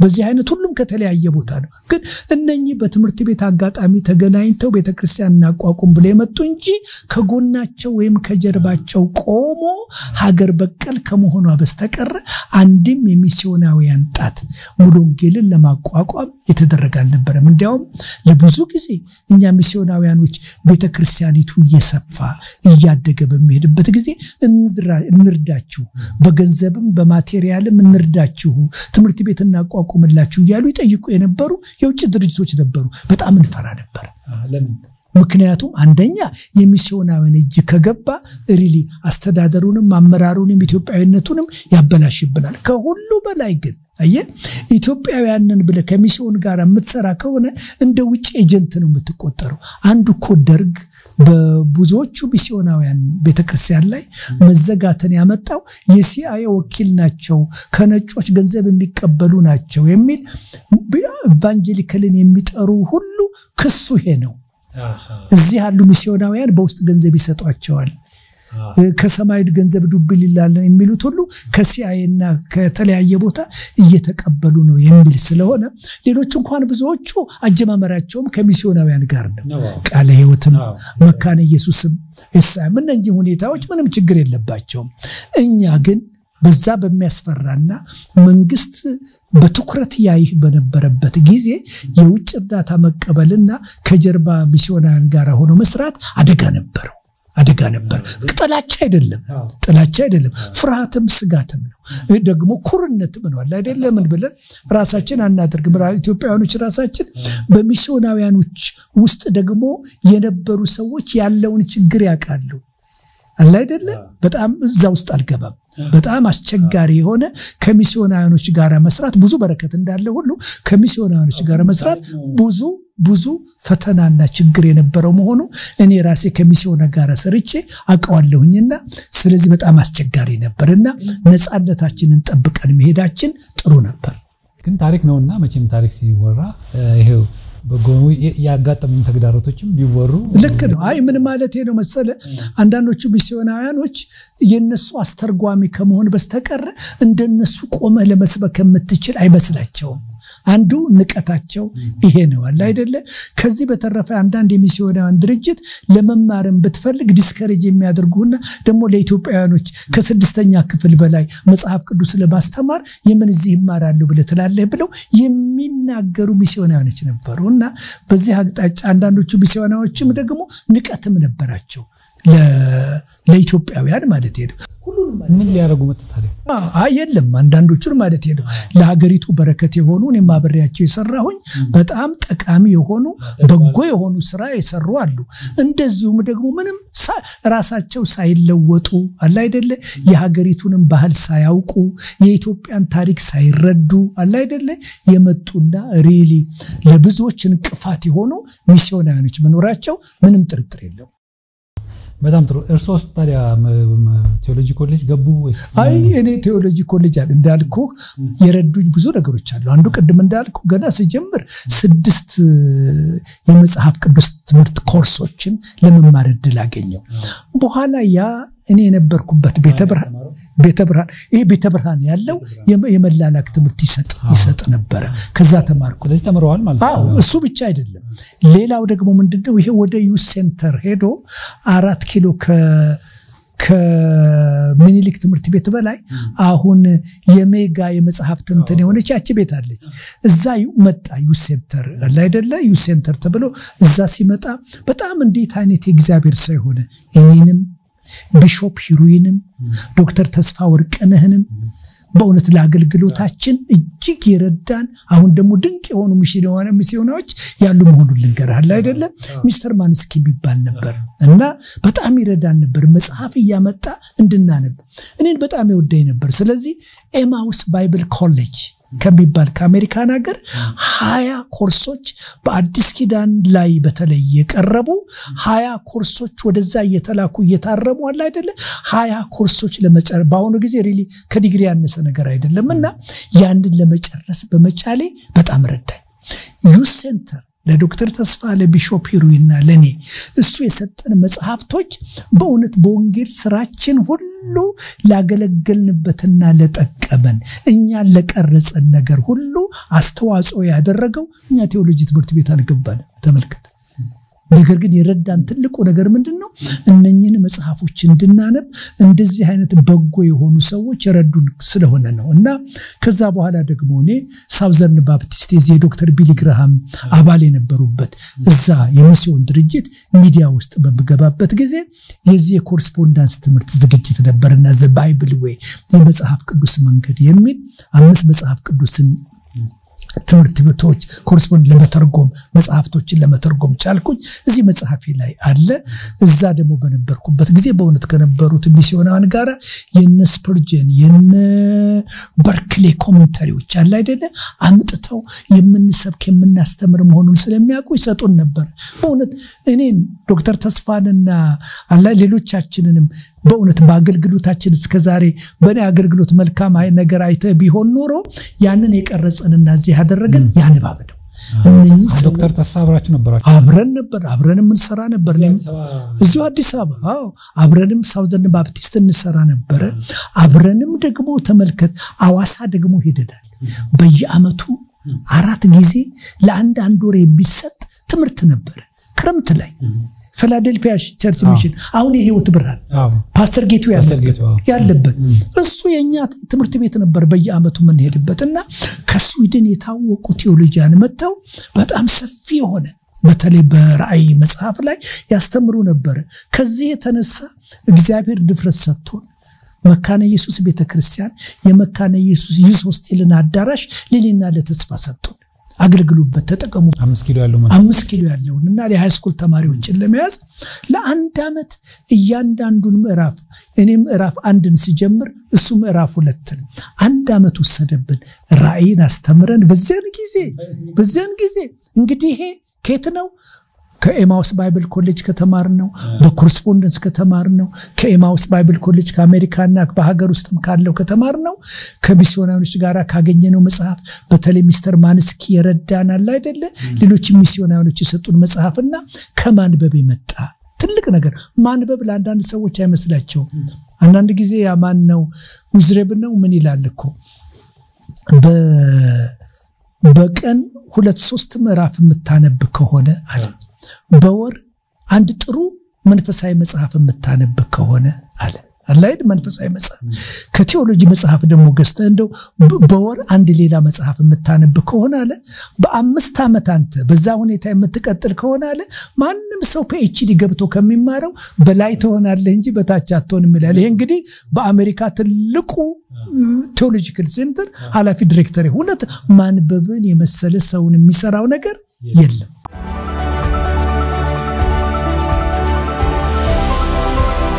ቀደም ብዬ እንዳልኩት እኔ ስራ የጀመርኩት በእውነት ሳውዘርን ባፕቲስት ሚዲያ ነበር ቅድም ያልኩት እነኛ 5 መጽሐፎች የተረጎምኩበት የመጽሐፍ ቅዱስ የመላላክ ትምህርት ያን ጊዜ ያቋቋምንበት በኢትዮጵያ ውስጥ ወደ 1000 የሚጠጉ ተማሪዎች ነበሩ ሰርቲፊኬት እንሰጣለን በመጨረሻ ዲፕሎማ እንሰጣለን የዛ ኃላፊ ሆኜ ነበር የምሰራው መጽሐፎቹንም የተረጎምኳቸው እኔ ነኝ ከዛ ያያለሁ ነው ወደ ኬንያ አለ አይደለ የመላው አፍሪካ የኮሙኒኬሽን ትሬኒንግ ሴንተር የተላኩት እዛ ሄድኩኝ እዛ እንደው ምናልባት ወደዛ ሳንሄድ ትንሽ ነገር ሳናነሳማ እናልፈው እርሶ ጌታን ተቀበሉ ኦርቶዶክስ ባክግራውንድ ነበሩት ቤተሰቦቹ ምን አሉ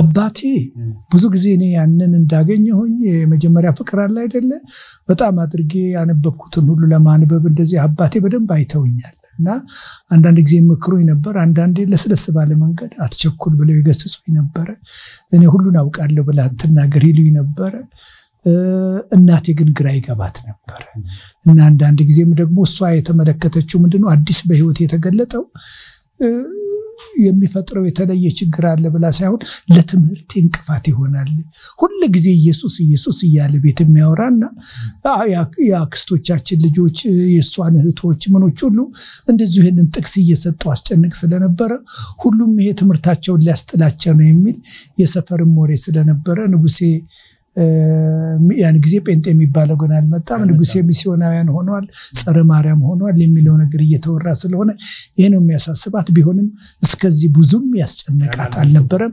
በትምህርቴ ላይ ግን ተጽዕኖ እንዳያደርግ ግን አጥብቃ በቁጣም በዱላም ይሄንን ተነግረኝ ነበርና ይሄ ነው አባቴ እንደው አድምጠው ዝም ብሎ የማለፍ ሁኔታ ነው እንጂ ስደትም ምንም አልገጠመንም እኔ በእውነት ምንም ስደት አልደረሰብኝም ስለዚህ ወደ ኬንያ እንሂድ ከኬንያ ከተመለስኩ በኋላ እዛ ቆይቼ አብረን የተማርነው አሁን በዚህ ዓለም በህይወት የለም ካን ከ3 አመት በፊት ህይወቱ አልፏል በጣም የምወደው የቅርብ ወዳጄ ተክሌ ኋላ የሚባል ከብስራት ወንጌል ሄዶ ነበር ከኔ ቀድሞ እዛ ይሰራ ነበር ፕሮግራም ያዘጋጅ ነበር እና ከኬንያ ስንመለስ እዛ ሆኜ ከተወያየናቸውና ከሰራዋቸው አንዳንድ ፕሮግራሞች አኳያ ለምን እኛን የምስራች የብስራት ወንጌል አትረዳንም ሰው 1-2 ፕሮግራም ስራና በኔ ፕሮግራሞች ቢተላለፉ አድማጭ ነበሩ ግን እርሶ የዛን ጊዜ አድማጭ ነበርኩ ያን ይስቦት የነበረው አንዱ ቅድም እንዳልኩት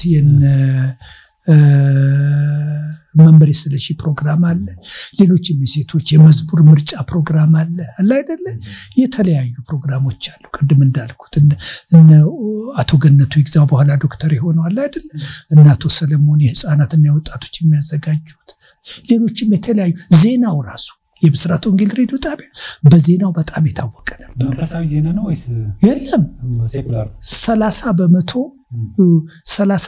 መንፈሳዊ ነው እንጂ 70% ትምህርታዊና ሲመሰረትም 30% መንፈሳዊ የኢቫንጀሊካል ትምህርት ማስተማር ይችላል 70% ግን ህዝቡን ማንኛውንም ነገር ለማስተማር ሴኩላር የሆነ እንዲያስተምር ተጠይቆትን ታስቦ ነው ንጉሱ ፈቅደው የገባው እንጂ 100 አሁን ይሄ በታሪክ መመዝገብ አለበት ምክንያቱም 100% ነበር የሚመስል አይደለም ይሄንንማ ማንንም አይፈቅድም አይደለ እዚህ ሀገር የምትሰሩ ከሆነ 70% ማንንም ሰው ሊያስተምር የሚችል ትምህርት መስጠት አለባችሁ ዜና ማቅረብ አለባችሁ አይደል ሌሎችንም ሁኔታዎች ፕሮግራም የጤና ፕሮግራም የምር ፕሮግራም አይደል አስፈላጊውን ሁሉ መስራት አለባችሁ 30% ትምህርታችሁን እውነትም እኮ በአንድ ሬዲዮ ጣቢያ ከ30% በላይ ሃይማኖትም ማስገባትም አትችልም አይደል ለሰውም ይሰለቻል ግራ ያጋባል ያን ጊዜ ደግሞ ያንን በሬዲዮ የሚያዘጋጁ ደግሞ ብዙ ሰዎችም አልነበሩም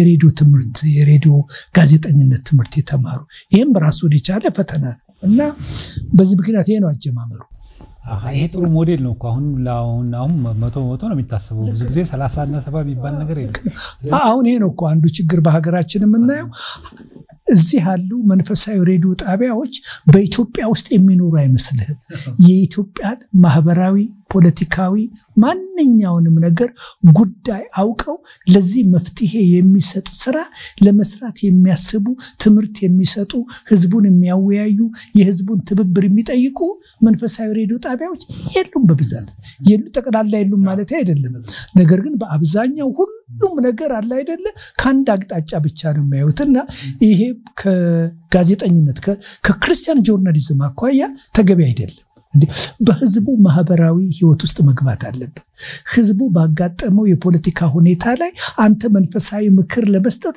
ህዝቡን ማወያየት አለበት የህዝቡን ችግር መድረስ አለበት ማጥናት አለበት እና ህዝቡ በተለያየ የፖለቲካና ማህበራዊ ችግር እየታመሰና እየተጨነቀ ባለበት ጊዜ አንተ ዝም ብለህ አይደለ ጥቅስ አንብ ብትለው አብሮ የሚሄድ አይደለም ጥቅስ አንብ ማለቱ ትክክል አይደለም ማለት አይደለም ይህንን ማህበራዊ መንፈሳዊ ችግሩ እኮ እዛ ውስጥ ነው ያለው እና ጌታችን ኢየሱስ ክርስቶስ እኮ ካሉበት ማህበራዊና አጠቃላይ ሁኔታ ተነስቶ ነበር እና ምግባቸውን እንዲበሉ የተለያየ ሁኔታ አይደል የሚያደርገውና ስለዚህ መንፈሳዊ ነገሩ ኢምፖርታንት ነው ግን የሰዎችን ሁለንተናዊ ሆሊስቲክ ሚኒስትሪ የምንለው አይደል ሁለንተናዊ አገልግሎትን የምትረሳ ከሆነ የወንጌል ስራህም የተሟላ ሊሆን አይችልም ሰው መንፈሳዊ ብቻም አይደለም አይደለ ሰው ስጋዊም ጭምር ነው ሰው በስነ ልቦናው በአእምሮ የሚያስባቸው ማያቸው ብዙ ነገሮች አሉ ስለዚህ ሁለንተናዊ የሆነ አገልግሎት የሌለበት አይደለ አንድን የተራበ ሰው መንገድ ላይ ቁጭ ብሎ ያየ እና ወንጌል ብቻ ሰብከህ የሚበላውን ካልሰጠው ባለው በገጠመው ሐዘንና ሁኔታ የሚያጽናና ቃል ሳይኖርህ ጥቅስ ይሄንን አጥና ብለህ ብትገስጸው የተሟላ ሊሆን አይችልም ለዚህ ነው ብዙ ጊዜ ይሄ ሁለንተናዊ አገልግሎት የሚባለው ነገር በየትኛውም ቦታ በየትኛውም ጊዜ በጣም መሰረታዊ ነው የሚባለው እና ከዛ ተመለስኩኝ ይሄንን አድርግልናል 1-2-3 ፕሮግራሞች አዘጋጀው ፕሮግራሙ በጣም ተወደደ እሱ አዘጋጅ ያለኝ አንዱ ስለ ፍቅርና ስለ ወንድማማችነት እውነተኛ ወዳጅነት ምንድነው ከሚል ሁኔታ ነበር አንዱ ደግሞ ፓፑዋ ኒው ጊኒዛ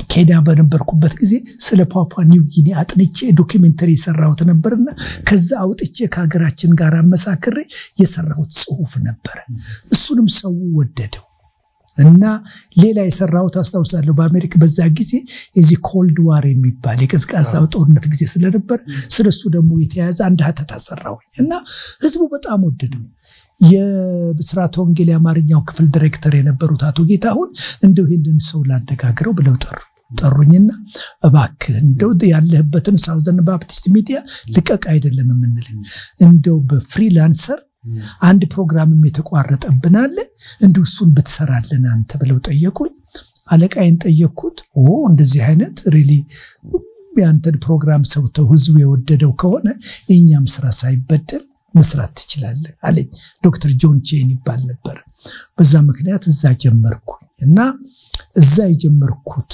ፕሮግራም እጅግ ተወዳጅ ሆነ ቅድም እንዳልኩ አለ አይደለ ያ ፕሮግራሙ ከመወደዱ የተነሳ አንዱም በፖለቲካው ዓለም የነበሩ ሊቀመንበር መንግስቱን ጀምሮ የሚያደምጡት ዋና ፕሮግራም ሆነና እርሶ ሲጀምሩ ንጉሱ ጊዜ ነው አይደል የጀመሩት በንጉሱ ጊዜ ነው ከዛ ጊዜ በንጉሱ ያን ከፍተኛ የሆነ ተደማጭነት ነበር እንደ ንጉሱን ለማግኘት ሳግኝት ባለው ድሉ አግኝተው ፕሮግራሙን እኛ አቶ አማኑኤል አንዳንድ ጊዜ እየመጡ ይሄናንተ የምታደምጡት ፕሮግራም ባየር ላይ መበተኑን ነው የምታውቁት በከፍተኛ ቦታ ባለቆቻችን ላይ ምን አይነት መልእክትና ተጽዕኖ እንደፈጠረ እኛንን የምናቀውና በርቱ ይሉ ነበር እኔ አቶ አማኑኤል ያኔ የምክር ቤት አባል ስለሆኑ ውስጥ ያለውን በጣም የምክር ቤት አባል ናቸው የፖስታና ቴሌኮሙኒኬሽን ዋና ሚኒስትር ናቸው ለንጉሱ ቅርብ ናቸው አለ አይደለ ስለዚህ ብዙ ነገር ያውቃሉ እና እንዲያውም አንድ ጊዜ እሳቸው ከተናገሩት አኳያ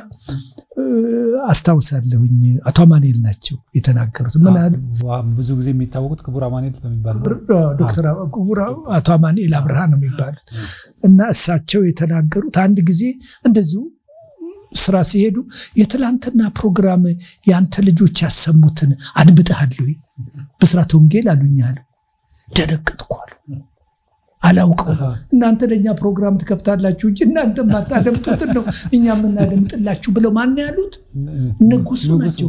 ንጉሱ ናቸው ደነገጥኩኝም አፈርኩኝም ብለው ሲናገሩ ሰምቻለሁ ንጉሱ ተከታተለው አድምጠው በዛ ፕሮግራም መዝሙርና የተለያየ ፕሮግራም አድምጠው እንደ አዲስ ወርቁ ያለውን ጠርተው እንኳን አነጋግረዋል እኮ አዲስ ወርቁ ጠርተው አነጋግረዋል ሌሎችንም አንድ ፀሐይ የምትባል አብረን ምንሰራ ነበር እሷንም ጠርተው አነጋግረዋታል አስተውሳለሁ እና ይሰሩ የነበረው ፕሮግራም ያኔ ይሰራ ነበር እሱ በመዝሙሩን ሰምተው ጠርተው አነጋግረውት ነበርና እንደዚህ አይነታል ስለዚህ ሰውየው ንጉሱ ያን ሬዲዮ ጣቢያ በደንብ ያደምጣሉ አቶ አማኑኤል ለዚህ ነው አፈርኩኝ ያሉት አለ አይደለ ክቡር አቶ አማኑኤል ምክንያቱም ንጉሱ የናንተን ሬዲዮ ጣቢያ ትላንት የተላለፈውን የሰማሁትን አድምጣለሁ ብለው ሲጠይቁኝ እኔ ደግሞ ጨርሶም ሬዲዮውን ከፍቼ ያን ሰሞን አድምጬ አላቀማ እናንተማ ይታደምጣላችሁ እኛና ድምጥ እንጂ አሉኛሉ ስለዚህ ሪሊ በህዝብ ዘንድ ተደማጭነት ነበረው እና በዚህ አጋጣሚ ምናልባት ከነሱት አይቀር ማን ነው ጋሽ አዲሱን አነጋግሬው ነበር በዚሁ ቃለ መጠይቅ ሰጥቶኝ ነበርና አንዱ የሙሉ ወንጌል የሚለው ስያሜ ያወጡት ንጉሱ ነው የሚል እንትንም ነግሮኝ አልሰማም ይል እሱ አይደለም ምንም ሙሉ ወንጌል ነው ወይ በሌላ አቅጣጫ ለመናገር ፈልጎ ካልሆነ በስተቀር ንጉሱ ስለ ሙሉ ወንጌል ምንም ማን ነው ሙሉ ወንጌል ብለው ያወጣው የለም እሱ በኋላ የለም በንጉሱ ጊዜ በነበርንበት ሰዓት አለ አይደለ ተነጋግረን ሙሉ ወንጌል የሚለው ቃል ፉል ጎስፕል ከሚለው ነው የመጣው ፉል ጎስፕል የሚለው ደግሞ በመላ ስካንዲኔቪያን ሀገሮችና በአሜሪካ የፔንቲኮስታል እምነት ተከታዮች ሁሉ ስማቸው ነው ስለዚህ እኛ የጥንታዊት ኢትዮጵያ ቤተክርስቲያን የምን የሚል ስም አውጥተን ነበር የሰማይ ብርሃን የሚልም ተሞክሮ ነበር ሰዎች አቀርበው በአለም ላይ ያሉ የፔንቲኮስታል እምነት ተከታዮች አብዛኛው ስማቸው ፉል ጎስፕል የሚል ነው ለምንኛ ሲያንን ተከትለን አንሄድም ከሚል ራሽናል ከሚል ተቀባይነትና ውይይት የተነሳ በኋላ ፉል ጎስፔል የሚለው ምን ሆነ ሙሉ ወንጌል የሚል ስም መጣ በእንደዚህ አይነት ውይይት ነውና ፉል ጎስፔል የሚል ደግሞ ጋዜጣና መጽሔት እናገኝ ነበር የፉል ጎስፔል ቢዝነስሜን መጽሔትን እናገኝ ነበርና ይሄ ሁሉ አለው እንጂ ፉል ጎስፔል የሚለውን አንድ ሰው ፉል ጎስፔል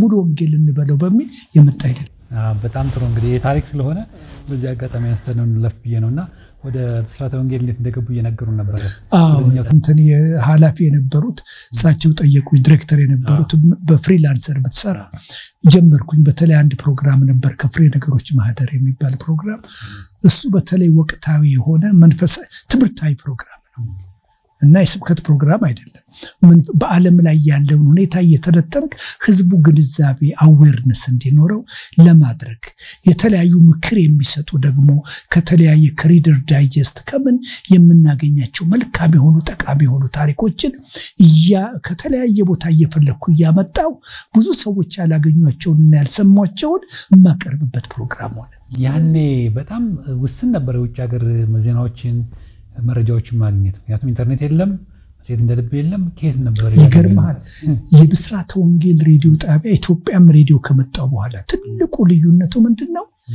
በጋዜጠኝነት ስራ ለሚሰሩ ሁሉ በዓለም ላይ ታዋቂ ናቸው የሚባለው ከኒውስዊክና ከታይም ጀምሮ እነ ክርስቲያኒቲ ቱዴይ እነ ሪደር ዳይጀስት እነ ጋይድ ፖስት ኢኮኖሚስት የመሳሰሉት መጽሔት በየሳምንቱ 3-4-5 ኮፒ በየሬዲዮ ጣቢያው ይመጡ ነበር ስለዚህ በዓለም ላይ ያሉ ብዙ የታወቁ ኢንተርናሽናል የሆኑ መጋዚኖች ጠቃሚ ምክርና ትምህርት ያላቸው ይሄ ነው እኔ ኢትዮጵያ ሬዲዮ በሄድኩ ጊዜ ካቶ በዓሉ ግርማ ጋራ ስንነጋገር አንዱ የገለጽኩት እኔ ኮዛ ሰራ የነበረው በእንደዚህ አይነት ድጋፍ ነው ሁሉ ነገር በእጃችንና በደጃችን ነበር ለመተርጎምም ለማንበብም ግንዛቤ ለመፍጠርም በአንድ ጉዳይ ከ4-5 አቅጣጫ የምታይበት መጽሔቶችና ጋዜጦች አሉ ስለዚህ ታዘዘልኝ ይገርማል ኢትዮጵያ ሬዲዮ ሄጄ ምክንያቱም በመንግስት ትእዛዝ ስለነበረ ወደዛ ይሄድኩት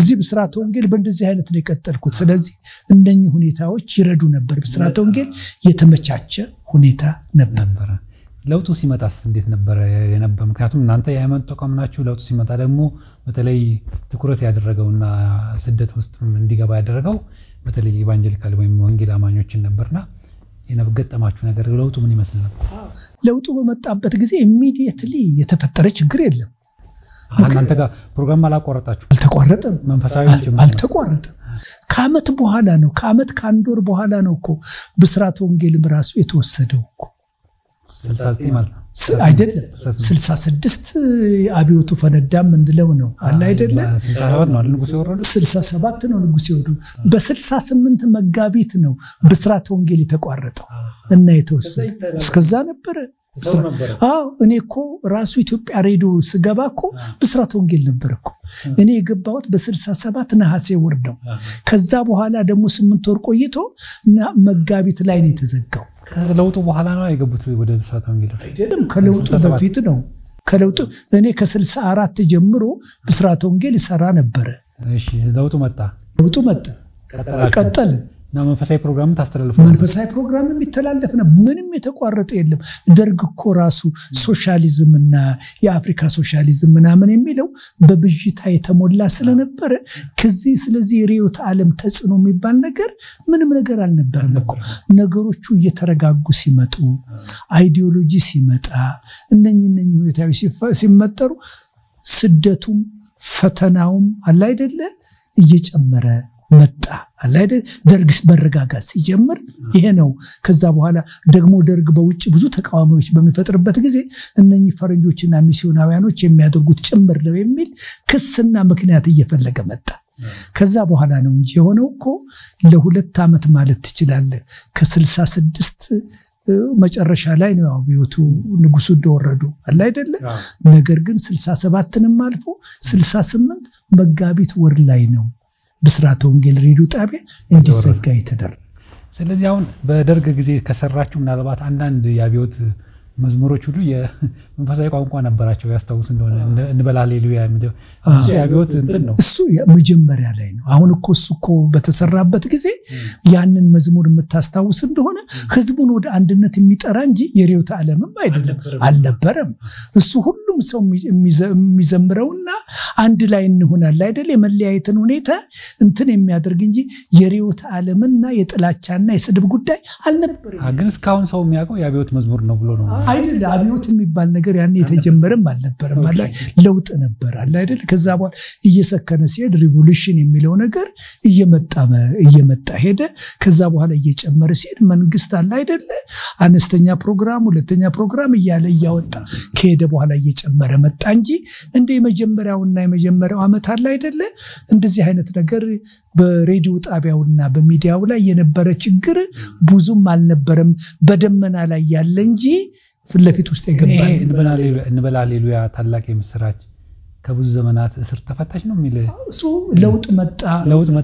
ለውጥ መጣ ለማለት ነው ድሮ የነበረው የንጉስ ስርዓት አለ አይደለ የመሬት ጭቆና ምን የነበረው ከዛ ሁሉ ነፃ ወጣል የሚለውን ድሮ የፊውዳላዊ አስተዳደር ነበረ አሁን ከዛ ተላቀናል ለሚል የወጣ ተስፋን አገኘን የሚል መዝካቢዎት ጋር ግንኙነት የለውም በጣም ጥሩ ከዛስ በኋላ ደርግ መጣ ማነው ተወረሰ ሲወረስ ምንድነው እኔ እንግዲህ ከመወረሱ በፊት ነው እንደነገርኩ በመሰራቸው ፕሮግራሞች በጣም በተለይ ዓለም አቀፍ የሆኑ የትንታኔ ማቀርባቸው በህዝቡ ዘንድ በጣም ይወደዱ ነበር ስለዚህ ሊቀመንበር መንግስቱ እኛን ፕሮግራሞች ያደምጡ ነበር በፖሊስና እርምጃ ሁሉ ታተመ ወጣ እና የከተማው መነጋገሪያ ሆነ ብዙ ህዝብ እስከዛሬ ድረስ ያነሳዋል እና ብዙ ታሪኩ በየጋዜጣው ላይ ሁሉ የኔ ፕሮግራም ይወጣ ጀመረ ከዛ በኋላ ሊቀመንበር የለም እዛ ሆነ አሁን ልትቀጥል አትችልም አርቶት በአካል ተገናኘን ቢሏቸው ተጥርጨት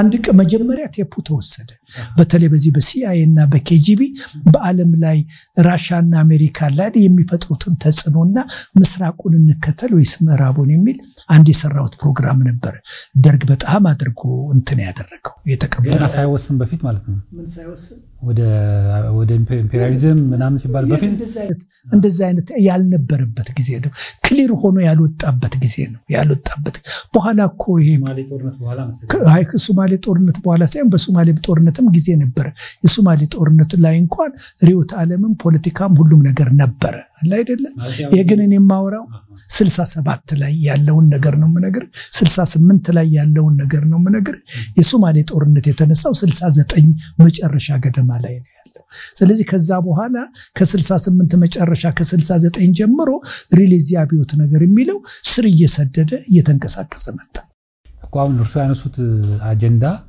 በተለይ የተነሳው ብዙ ጊዜ በታሪክ የሚታወቀው ነው ምነግረው የዚህ የሶማሌ ጦርነት ላይ ኢትዮጵያ ከአሜሪካ የገዛችው መሳሪያ ነበር በብር ከፍላ የቀረባት በዛ ተበሳይተው ነው ወደ ምስራቁ የዞረው የሚባልም ነገር ስላለ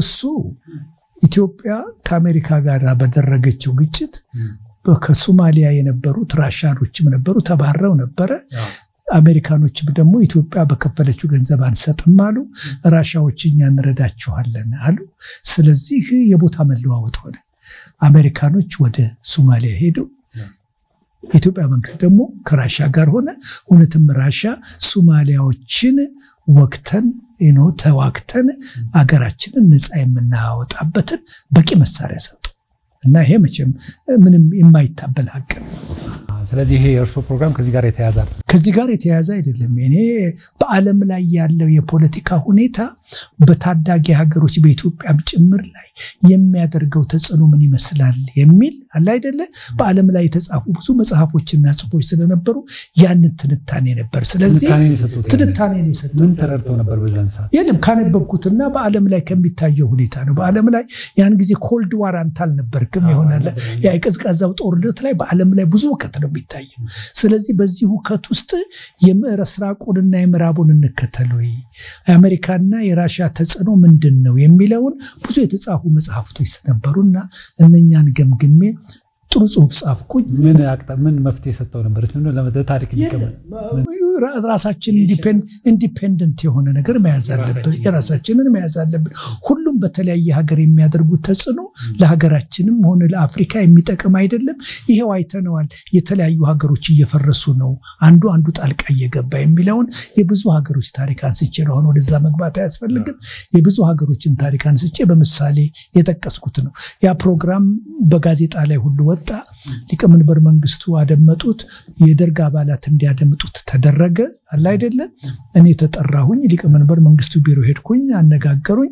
ከዛሬ መጀመሪያ ጊዜ ሲያዋቸው ምን ተሰማቸው? አሁን ብዙ ጊዜ ያኔ የሚፈሩበት ጊዜ ነገሩ አስደናቂ ነው። በእነሱም አካባቢ አሁን ሊቀመንበር መንግስቱ ቢሮ ብዙ ጊዜ የሰሙት ሰዎች አሉ። አለ አይደለ? ስገባ እሳቸው ቢሮ አናት ላይ የጌታችን የኢየሱስ ክርስቶስ ስዕል እንደተሰቀለ ነበር። ፎቶግራፍ እና በያምኑ ነበር ማለት ነው። ብዙ ያውቃል። እኔ አሁን ማውራህ ነገር የደርግ አባሉን ቢሮአቸው የገባ ኢትዮጵያ ሁሉ ግን ለሚሰማው የሚገርም ነው። የጌታችን የኢየሱስ ክርስቶስ ፎቶግራፍ ከላይ እዛ እንደተሰቀለ እሳቸው የሰቀሉት አይደለም። ያ ቢሮ የንጉሱ ቢሮ ነበር። ንጉሱ የሰቀሉትን የጌታችን የኢየሱስ ክርስቶስን ፎቶግራፍ ለብዙ አመት ቢያንስ እኔ ለ2 አመት አስታውሳለሁ እዛ ቢሮ ወደጋጋሚ ገብቼ ያ ፎቶግራፍ አልተነሳ። በመጨረሻም ተነስቶ አልተነሳ እንደሆነ አላውቅም። ግን ያን ፎቶግራፍ ይገርማል እዛ ፎቶግራፍ ላይ እንዳለ ነው። እና እኔ ስገባ የሳቸውን ቢሮ አልመሰለኝምና የፕሮቶኮል ኃላፊው ሻለቃ ፍስሐ ገዳም ምንለው ነበር። ሶስት ገባና አስቀመጠኝ እና ስገባ አንድ ኮልት ሽጉጥ ጠረጴዛ ላይ አለ። የወታደር ፊልድ ጃኬት መቀመጫው ላይ አለ። ከላይ የኢየሱስ ክርስቶስ ፎቶግራፍ አለ። የእሳቸው ቢሮ አልመሰለኝ እና በኋላ ከኋላ ነው ጀርበሩ እንደዚህ ነው እንደዚህ ቁጭ ብዬ መጡና ጓድ ንጉሴ አንተ ነህ አሉኝ። እንደው እኮ ይሄንን ህዝቡን ሁሉ አተረማመስከው እኮ በዚህ በምትሰራው ፕሮግራም አለ። ከዛ በኋላ የት እንደነበርኩ ማን እንደሆንኩ ከጠየቁኝ በኋላ ፕሮግራሙን ሁሉ ጊዜ እንደሚያደምጡ እዚህ ያሉትም እንዲያደምጡ ትምህርት እንዲማሩ ለብዙዎች ነግረናቸዋል። ከእንግዲህ ወዲህ አንተን ማምጣት ነው ብለን ተስማምተናልና የኢትዮጵያ ሬዲዮ ኮሜንታተር ሆነህ እንድትሰራ ወስነናልና ደብዳቤ ሰሞኑን አረባኮ እንደዚህ ምንም ይሄ ሀገር እርሶም ቢያሉ ይሄ ምንም እንደዚህ የምትለለም የሀገር ጉዳይ ነው ጨርሻለሁኝ አሉ። ስለዚህ የልመና ጉዳይ ሳይሆን የትዕዛዝ ጉዳይ ነው። በዚህ ምክንያት ማስታወቂያ ሚኒስቴር ኢትዮጵያ ሬዲዮ ከነሐሴ 1967 ጀምሮ ዘገባ። በጣም የሚገርም ታሪክ ነው። እንግዲህ ያው ይሄ ራሱ አንድ ትልቅ ታሪክ ነው። ከዛ በኋላ ምን ሆነ እንግዲህ እሳቸው ከሃይማኖት ጋር የተገናኘ ነገር ነበራቸው ማለት ነው።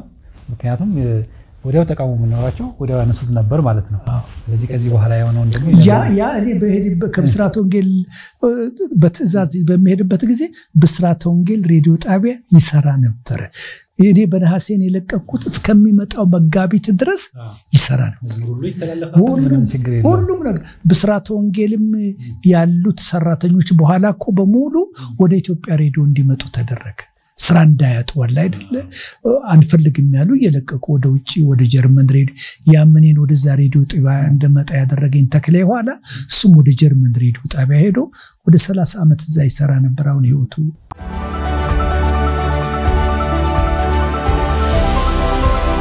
ኢትዮጵያ ሬዲዮ ገባሁኝ። ኢትዮጵያ ሬዲዮ ከገባሁኝ በኋላ ድሮ የምሰራውን የትንተና ብስራት ወንጌል ሬዲዮ ጣቢያ ብዙ ማቴሪያሎችን ለማግኘት እድሉ እዛ ያለው እንዲሰጠኝ ጠይቄ ያተደረገ። ከዛ በኋላ በዛው መሰረት ቀጠልኩኝ። አሁን አፍተ ጊዮርጊስ ሄዱ ማለት ነው። ከብስራት ወንጌል ወደ አፍተ ጊዮርጊስ አቡነ ጴጥሮስ ሐውልት እዛ ሄድኩኝ። ቢሮ ተሰጠኝና እዛ ስራዬን ጀመርኩኝ። ከዛ እንግዲህ ከጥቂት ጊዜ በኋላ የምርመራ ጋዜጠኝነት ስራ ጀመርኩኝ። ወደዛ ሄዱ። ቅድም ያነሱልኝ ነገር አለ። በተለይ በኢትዮጵያ ታሪክ ውስጥ የሚታወቅ በጣም ስሙን ገናና የሆነ የአለቃዎት በዓሉ ግርማን እንዳገኙ ነግረውኛልና ስለ በዓሉ ግርማ በተለይ ማማሟቱ በኋላ እንመጣበታለን። ግን እስቲ ምን አይነት ሰው ነውና ስለ በዓሉ እኔ እንግዲህ እንደሄድኩኝ በመጀመሪያ የአቶ በዓሉ ቋሚ ተጠሪ ነበር እና ከዛ በፊት ሚኒስትሪ ሚኒስትር የነበሩትን ሰው ካነጋገርኩኝ በኋላ ከዛ በኋላ አቶ በዓሉ አጠቃላይ የፕሮግራሙን አካሄድና ሁኔታ የሚመራ ያን ጊዜ ምክትል ሚኒስትር ቋሚ ተጠሪ ነበር ይባላል ቋሚ ተጠሪ ነበርና እሱን ከሱ ጋር ተጫወተዋለን ከሱ ጋር ተነጋገርን አቶ በዓሉ በጣም ቀዳ ሰው ነው ትሁት ሰው ነው ማለት ራሱ ለብዙ ጊዜ ጋዜጠኛ ሆኖ ይሰራ ሰው ነው ስለዚህ ስለኔ ፕሮግራም ያውቃል በመንግስት ደግሞ በሊቀመንበሩ አለ አይደለ ይሄ ፕሮግራም ተወዳጅ እንደነበርና ኢትዮጵያ ሬዲዮ መጥቼ ደግሞ ተመሳሳይ ፕሮግራም እንድሰራ መታዘዙንም ያውቃል ወደዚህም ስመጣ እዛ ያለኝን ኮንሰርን ገልጬ የሚያስፈልግህን ነገር ሁሉ ለመግዛት ፈቃደኛ ነን የሚለውን ነገረኝ የኢትዮጵያ ሬዲዮና እዛ ያለውን የሰውን ባህልና አሰራር ሁሉ በጥሩ ሁኔታ ነገረኝ አለ አይደለ ስለዚህ ምንም የሚያሳስብ የለም እኔ እንግዲህ በጣም ወጣት ነኝ ለረጅም ጊዜ በሚዲያው ላይ የቆየው ሰው አይደለው ብስራት ወንጌል ከሰራኋቸውና በህዝብ ዘንድ በጣም ተደማጭነት እስከ ፕሬዝዳንቱ ድረስ ታዋቂ የሆኑ በመስራቴ ነው ድንገት ወደ ላይ የወጣሁት እንጂ በረጅም ዘመን ልምድ አለኝ ብዬ መመካም ሰው አልነበርኩኝም ወይም ደግሞ በርቀትም ሰፊ ትምህርት አለኝ ብዬ መመካም ሰው አልነበርኩም በዛ ጊዜ ግን የምሰራቸው ፕሮግራሞች በጣም ጥራት ያላቸው ብዙ መረጃን የሚሰጡ ፕሮግራሞች ስለነበሩ ከዚህ የተነሳ ነው ከዛ በኋላ ከሱ ጋር ይሄንን ተነጋገርን በመጨረሻ ላይ ፕሮግራሜን ጀመርኩኝ ከዛ በኋላ ኢንቨስቲጌቲቭ ጆርናሊዝም እዛ ጀመርኩኝና በኢትዮጵያ አለ አይደለ እንደ መጀመሪያ ያንን የመጀመር ቀያሽ በመሆን ለብዙ ጊዜ የሚታወሱትን ፕሮግራሞች ለ4-5 ዓመት ሰራ ቆየሁኝ በዛ ጉዳይ ላይ ሊቀመንበር መንግስቱ ቢሮ ብዙ ጊዜ ተመላለሽ ውሳኔ አድምጠው ውሳኔ ሰጡባቸውና አንዳንዶቹ በመንግስት እንዲወረሱ የተደረጉ ብዙ ነገሮች ነበሩና ከዛ በኋላ ለ5 ዓመት ይሄንን ፕሮግራም ሰራ ከምርመራ ጋዜጠኝነት ጋር የቆየው ፕሮግራም ሰራ ቆየሁ እንግዲህ ከፕሮግራም ከሰሩም በኋላ ከመንበር መንግስቱ ጋር ተጠርተው ያቃሉና ብዙ ጊዜ ለምንድን ነው ያው ለምስጋና ነው ወይስ ለወቀሳ ነው አይደለም ያንዳንዱ ፕሮግራም በጣም ሴንሲቲቭ ስለነበረ የምርመራ ጋዜጠኝነት ማለት የብዙ መስሪያ ቤቶችን ገበናና ችግርና ሁኔታ የሚያሳይ ነው እና ስለዚህ በዛ አቅጣጫ አንዳንዶች ይሰጉና ይፈሩ ስለነበረ በዚህ ምክንያት የፕሮግራሙ በመጨረሻ ሊቀመንበር መንግስቱ ራሳቸው ፕሮግራሙን የሚወዱታልና ቢሰሙትና ቢወስኑ ይሻላል የሚል ካልቸር ተፈጠረ ከዛ በኋላ ብዙ ጊዜ ነው 20-30 ጊዜ ነው እኔ ፕሮግራም ይዤሳቸው ቢሩ ብዙ ጊዜ ነው ከዛ በላይ ነው የገባሁት አለ አይደል ያንን ለማድመጥ ይፈልጋሉ በእንደኛ ደግሞ በተገኙ መረጃዎች መሰረት ደግሞ እርምጃ ለመውሰድ ይፈልጋሉ አለ አይደል በዚህ ምክንያት ነው እዛ ቢሮ ፕሮግራሞቹን ለማድመጥና ውሳኔ እንዲሰጥበት ባህል ሆነ ከዛ በኋላ መመሪያ ሆነ እዛም ኢትዮጵያ ሬዲዮ ያሉት ስለሚፈሩ ኃላፊዎቹ ይሄ በጣም የሀገር ጉዳይ ነው ሴንሲቲቭ ነው እንደዚህ አይነት ፕሮግራም ቀደም ብለን አስተላልፈን አናቅም ካልቸሩ የለም ስለዚህ እዛው ሄዶ ቢወሰን ይሻላል የሚል ግፊት ነበር ፍራቻም ነበር ማለት ነው እንግዲህ አሁን እርሶ እዛ በሚሰሩበት ጊዜ አሁን የለውጥ መጥቷል ትንሽ እየቆየም ሲመጣ ደግሞ ይሄ ሃይማኖት ላይ ያለው ስደትም ጀምሯል መሰለኝና በዛን ጊዜ ያንን ጊዜ እንዴት አለፉት እርሶ ምክንያቱም የወንጌል አማኝነት ወንጌል አማኞች ላይ ስደት ጀምሯል ያን ጊዜ እንዴት አለፉት እንግዲህ እኔ በቤተክርስቲያን ይሄ በሚሆንበት ጊዜ የሙሉ ወንጌል ቤተክርስቲያንም ሽማግሌ ነበርኩ ያን ይሰራው ነበርኩ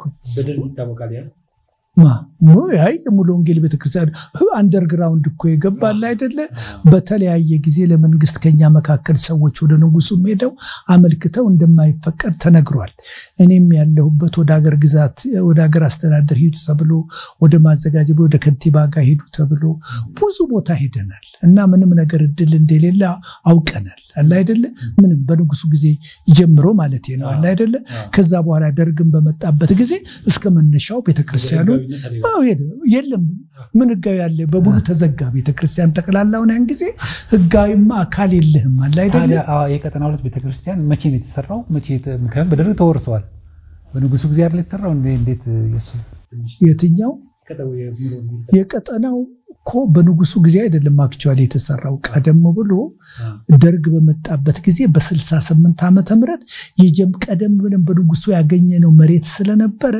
ትንሽ የጀመርነው ነገር ነበርና የሰራነው መቼ ነው በደርግ ጊዜ ነው በ68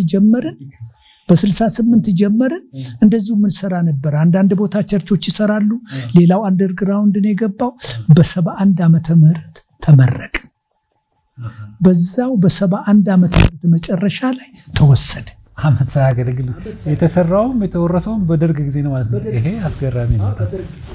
ስለዚህ መጀመሪያም ስንሰራ እናውቀዋለን። አሁን ይሄ ደርግ አቋሙን ግልጽ አድርጎ የሃይማኖት ተቃዋሚ አድርጎ አለ አይደለ ያቀረበበት ጊዜ ስላለ እኔ ያን ጊዜ ሰብሳቢ ነበርኩኝና እንግዲህ ያንን ህንጻ ሰርተን ቁልፉን አምጡ ቢለን እንስማማለን ወይ ብለን ተነጋገርን። ብዙ ሰዎች ይሄ በመጽሐፍም ላይ በተለያዩ ሁኔታዎች ተጽፏል። ሁሉም እዚህ ያለው ተስማማ። በቃ በእምነት ቤተክርስቲያኑን እንስራችን የሸክላ ቤት የነበረችው እንስራ አለ። ቤቱን ሰርተን ሲጨርስ ቁልፉን አምጡ ቢሉን እንስት ልጆቻችን በዚህ ሲያልፉ አባቶቻችን ለእግዚአብሔር ክብር የሰሩት ቤት ነው ብለው ይመስክሩ ብለን ተስማማን። ሁሉ እዛ ያለው በአንድ ልብ ተስማማ።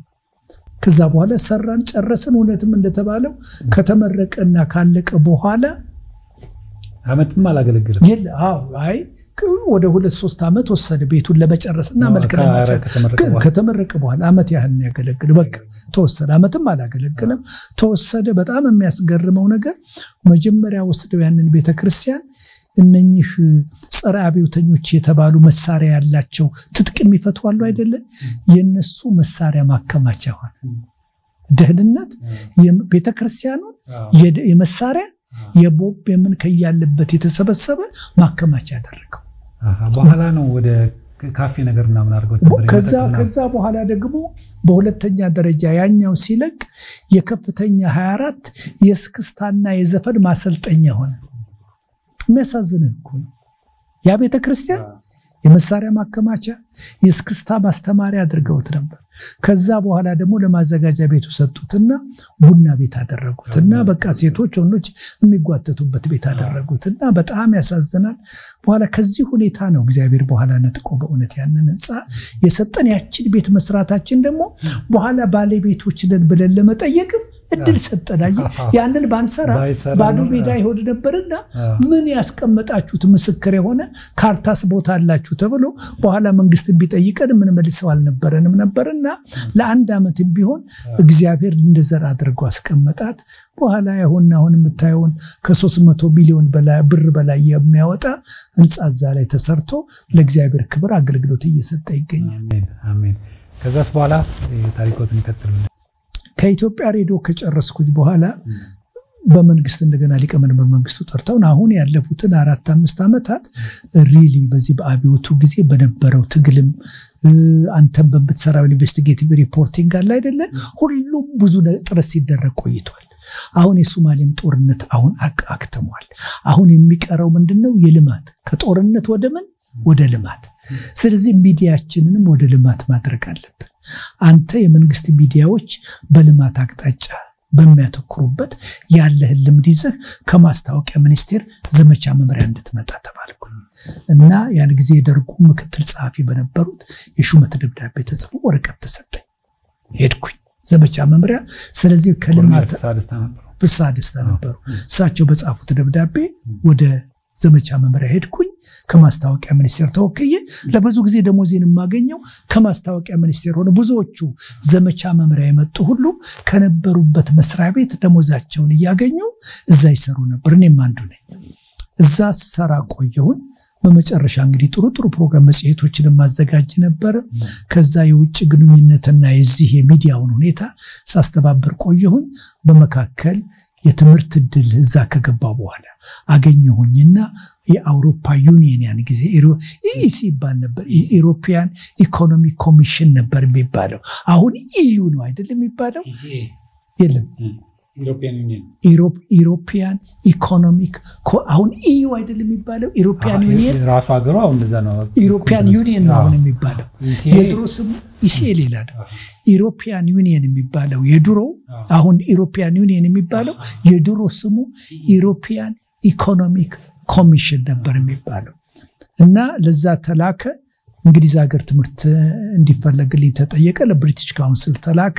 በኔ ሙያና በኔ ባክግራውንድ የሚሆን የማስተርስ ፕሮግራም እንድማር እንግሊዝ ሀገር ሄድኩኝ።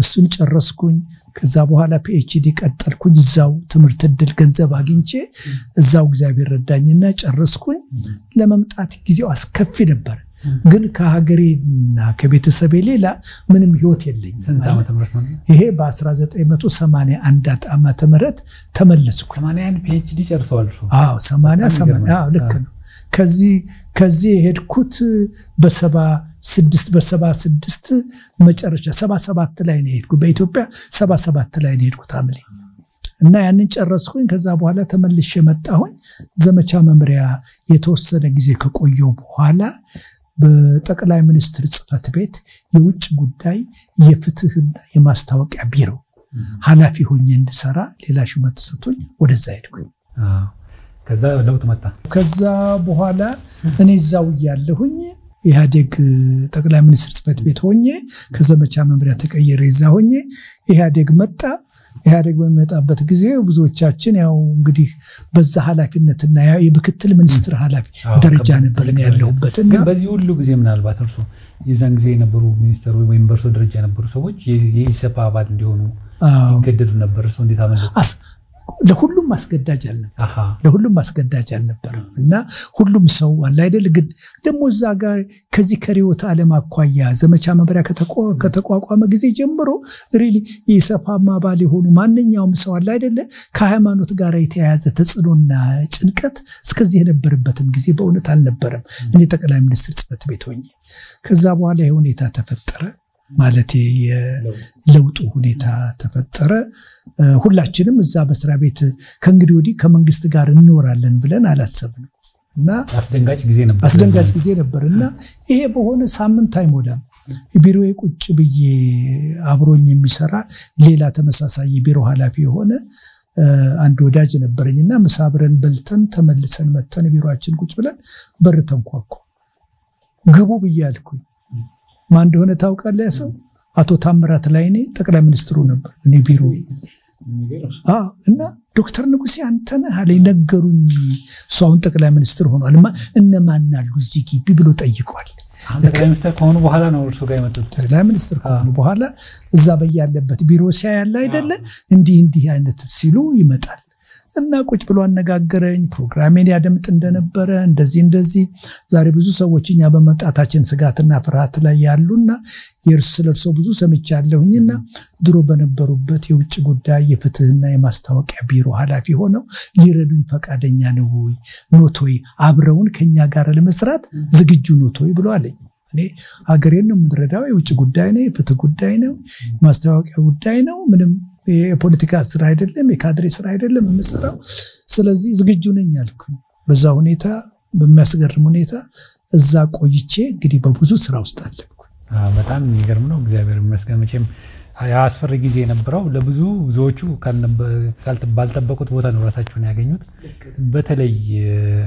የኮሎኔል መንግስቱ ኃይለማርያም ሀገር መውጣታቸውን ሲሰሙ ነበሩ ኢትዮጵያ ውስጥ አይደለም ነበርኩኝ ምን ተሰማው ያኔ በምሳ ሰዓት ላይ ነው ይገርምሃል እኔ ብቻ አይደለሁም እዛው አጠገባችን ከፍለፊት ስብሰባ አድርገን ተወያይተን የነበሩት ጠቅላይ ሚኒስትር ያን ጊዜ የሚኒስትሮች ምክር ቤት ሰብሳቢ አቶ ኃይሉ ይመኑ ይባሉ ነበርና አለቃዬ ናቸው እዛ በነበርኩበት ጊዜ እና እሳቸው ምሳ በልተን ተጫውተን ልክ እንደተለያየን ሬዲዮ ከፈተን ሊቀመንበሩ ሀገር ለቀው መሄዳቸውን ሰማን ሁላችንም ደነገጥን እና እኛ ብቻ አይደለም ሁሉም አጠገባችን ያለው የመንግስት ባለስልጣኖች ሁሉ ማንንም አልጠበቀም ነው ያለው በዛ ጊዜ የነበረው የሚወሩት ነገሮች ብዙ ነገሮች ወደ ታንዛኒያ ምናምን የሳቸውን የሊቀመንበሩ አጎት የሚባሉ ወደ ታንዛኒያ አምባሳደር ሆነው ሄዱ ሴትዮዋም ሄደዋል ይሄም ቃ ሄደ ምናምን እየተባለ ይወራል መቼም የሚደበቅ ነገር የለምና ግን እንዲህ የሚፈለዳ ነገር ሰማለሁ ብለ ሁላችንም ወሃኔ ሆነ እና እዛ ሆኜ ነው ይሄ ሁኔታ የተፈጠረው እና ብዙ ድንጋጤ ነው ከዛ በኋላ ያለው ሁኔታ ሁሉ በእውነት ሰራዊቱ መሪ እንዳጣ የመበታተን ሁኔታ ላይ አይደለ እነኚህ ቀደም ብሎ ደግሞ የመንግስት ግድበጣ ኩዴታ የተባለው አልነበር ግንቦት ወር ውስጥ ይሄ ሁሉ በወታደሩ መካከል ትልቅ የመለያየት ዘርና ድንጋጤ እዚሁ ነበርኩ ፈንቅለ መንግስቱ ከእንግሊዝ ሀገር መጥቼ እዚህ ነበርኩ በ82 92 እኮ ነው መፈንቅለ መንግስት ይወጣው ስለዚህ እኔ ልክ መጥቻለሁ እዚህና ሁኔታ ነበርና ስጋትና ፍርሃት ነበር ከዛ በኋላ ብዙዎቹ ባለስልጣን አብረን ያለነው ሁሉ እጃችሁን ስጡ ተባሉ እኛ አንሰጥም ብለን ዝብነን አለ አይደለ ምንድነው እኛ ብለን ቢሮአችን ቁጭ አለን የቢሮ ኃላፊ ነን እንጂ በምክትል ሚኒስትር ዋና ሚኒስትርና የደርግ አባል አይደለም ግን ብዙዎቹ ሄዱ በጣም ያሳዝናል አንዳንዶቹ 10 አመት 12 አመት የታሰሩ አሉ አንዳንዶቻችን ደግሞ ስራችሁ ተመልሳችሁ ግቡ ተብለናል አይደለ እኔም አብሮኝም የነበረ ሌላ የቢሮ ኃላፊ ነበር ኢንጂነር ግዛቸው እኛ ሌሎችም አንዳንድ ሰዎች ነበሩ በቢሮ ኃላፊነት ደረጃ የሚሰሩ እንደኔ ሁላችንም ተመልሰን በዛ ደረጃ ያለን ሰዎች ስራችን እንድንሰራ እኔም ባለበት ተጠይቄ እዛ ቀጠልን ቢሮአችን አሁን ጠቅላይ ሚኒስትር አብይ ያሉበት የለም የፕሬዝዳንት መንግስቱ ቢሮ ነበር እና እዛ ፓርላማው ፍለፊት እዛ ተዛውረን እዛ ሄደን ከዛ በኋላ ስራችንን መቀጠል ጀመርን እኔም እዛው ገባሁ ከዛ በኋላ ጥቂት አመታት ቆይቶ በሀገሪቱ የስነ ህዝብ ጉዳይ እጅግ አሳሳቢ ስለነበር ፖሊሲ መውጣት አለበት ሲባል እኔ በደርግ ጊዜ በዛ አቅጣጫ ጥረት ይደረግ ነበርና የጻፍኳቸው መነሻ ጥናታዊ ጽሁፎች ነበሩ ከዛ ጋር በተያያዘ የሰራኋቸው ነበሩና ጠቅላይ ሚኒስትሩ ብሪፍ አድርገናሉ ለሚኒስትሮች ብሪፍ አደረኩኝ ያሉትን ዶክመንቶች በሙሉ አሰባስቤ ያመጣው እንግዲህ አንተ የምትሰበስበው የሀገሪቱ ፖሊሲ የስነ ህዝብ ፖሊሲ ቢወጣ የሚል ከያለበት ከኔም በእውቀትና በእውነት ልምድ ከፍተኛ ዕውቀት ያላቸው አባል ሆነው ከዩኒቨርሲቲና ከብዙ ቦታ አምጥተን በእውነት በጥሩ አንድነትና ትጋት ጥሩ የሆነ ፖሊሲ ለመስራት የተባበሩት መንግስታት የስነ ህዝብ ጽፈት ቤት ሪሊ በአፍሪካ ውስጥ ከተሰሩት የስነ ህዝብ ፖሊሲዎች ጥራት ያለውና እንደው መሬት ላይ ያለውን በደንብ አድርጎ የሚያንጸባርቅ የኢትዮጵያ የስነ ህዝብ ፖሊሲ ነው የተባለ በአንድ አመት ውስጥ ሰርተን አቀረብን ፖሊሲው ጸደቀ ፖሊሲው እንደጸደቀ እንግዲያው ፖሊሲን ለማስፈጸም የብሔራዊ ስነ ህዝብ ጉዳይ ጽፈት ቤት ቢሮ ሲቋቋም አንተው ራስህ ቸርማን የነበርከው ሚኒስትሮች ምክር ቤት አንተው ራስህ ኃላፊ ሁን የሚል ያሹመት ተሰጠ ከዛ በኋላ ለ8 አመት የስነ ህዝብ ጉዳይ ጽፈት ቤት ሆንኩኝ ከዛ በኋላ በተለያዩ ምክንያቶች ለመልቀቅ ፈለኩኝና ስራዬን በፈቃድ ለቅቄ ወጣሁ በዛን ጊዜ ግን ምናልባት ከሀገሪቱ መሪ የነበሩት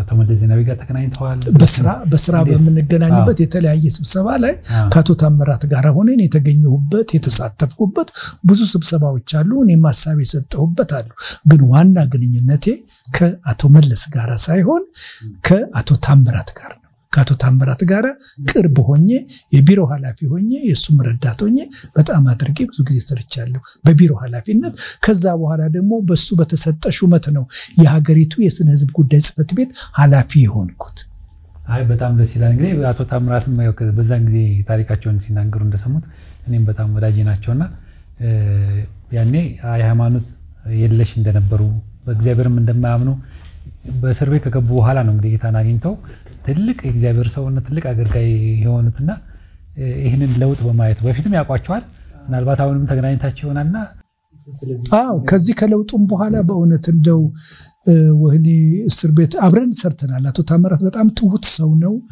እና ያው የተከሰሰበትና ያለው ሁኔታን የዝርዝሩንና አካሄዱን አለ አይደለ የማቀው አይደለም ግን ብዙ ጊዜ ሰራንና በብዙ ውሳኔዎች ላይ ፈጣን የሆነ እኔ ባቀረብኳቸው አስተያየቶችና አስተያየት በሰጠኋቸው ሀገራዊ ጉዳዮች ላይ ውሳኔ እንዲያገኙ ያደረገ ስለሆነ በዚህ በመጽሐፌ ላይ ጽፌያለሁኝና ብዙ በጎና መልካም ነገር ማድረጉን አስታውሳለሁ ከዛ በኋላ ደግሞ እስር ቤት ሆኖ እንዲያውም አንድ ጊዜ እስር ቤት ሆኖ እኔ አሜሪካን ሀገር ዴንቨር ሆኜ ባለቤቱን አቃታለሁ ባለቤቱና ልጁን አገኘኋቸው አቶ መለስ ፈቅዶላቸው ከአሜሪካ እየደወሉ አቶ ታምራትን የማነጋገር እድል ሰጥቷቸው ነበር እና እስር ቤት እያሉ እሷ ዴንቨር ሆና ከአሜሪካ ልጁም እየደወለ አባቱን ያነጋገር ነበር ተፈቅዶላቸው እና ያጋጣሚን ካስልክ አነጋገር አለችኝ አሜሪካን ሀገር ዴንቨር ሆኜ ማን ነው አልኳት ታምራት ነው አለችኝ እና አነጋገሩት አንተ ሽፍታ እንደው መተሳት ጠይቀኝ እንደዚህ ያለ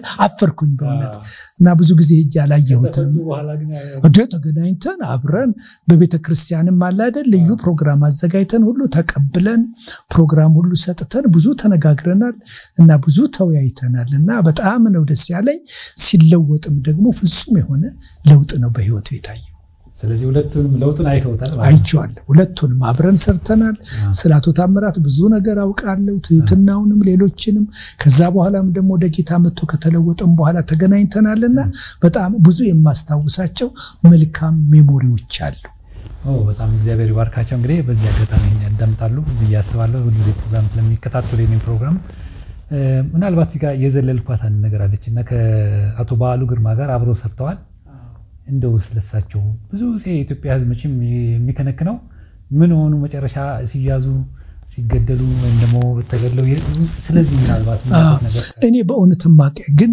የሱን መጽሐፊያ ኦሮሚያ የሚለው አብረን ተገናኝተናል ግን አሁን በደረሰበት አቶ በዓሉ ሪሊ ዝርዝር ሁኔታ እኔ ያን ጊዜ እኮ ያለሁት ጠቅላይ ሚኒስትር ጽፈት ቤት ነበርኩኝ እኮ ዘመቻ መምሪያ ነበርኩኝ ከዛ በኋላ ወደ ጠቅላይ ሚኒስትር ተለያይተናል እንዴ ዘመቻ መምሪያ ከገባው ከስንት ጊዜ በኋላ እኮ ከእንግሊዝ ሀገርም እኮ ከመጣሁኝ በኋላ ነው አለ አይደል እነኚህ ሁኔታዎች ተፈጠሩ እኔም ከሩቅ ከሰሙትና ነው ግን እሱ ጋር ነው ሬዲዮ በነበርኩበት ጊዜ እንደ መጀመሪያ ጊዜ ተቀበለኝ ብቻ ሳይሆን ሪሊ ከኢትዮጵያ ሬዲዮ የተወሰነን ሰዎች አለ አይደለ የሆነን ሰዎች ብዙ ጊዜ ያነጋግረን እሱ የሚመራው የማስታወቂያ ሚኒስቴር በተለይ በሶማሌ ጦርነት ጊዜ የቅስቀሳና ፕሮፓጋንዳ የሀገሪቱን ህዝብ አስተባብሮ የዚህ የሶማሌን ወረራ ለመመከት እንዲቻል ትምህርትና ቅስቀሳ የሚያደርግ ትልቅ ኮሚቴ ነበር እሱም ይመራው እዛ ውስጥ እኔ ነበርኩኝ 11 ሰዎች ነበር ኮሚቴ ውስጥ ነበርና እሱ በጣም በዚህ አቅጣጫ ላይ ያለ አይደለ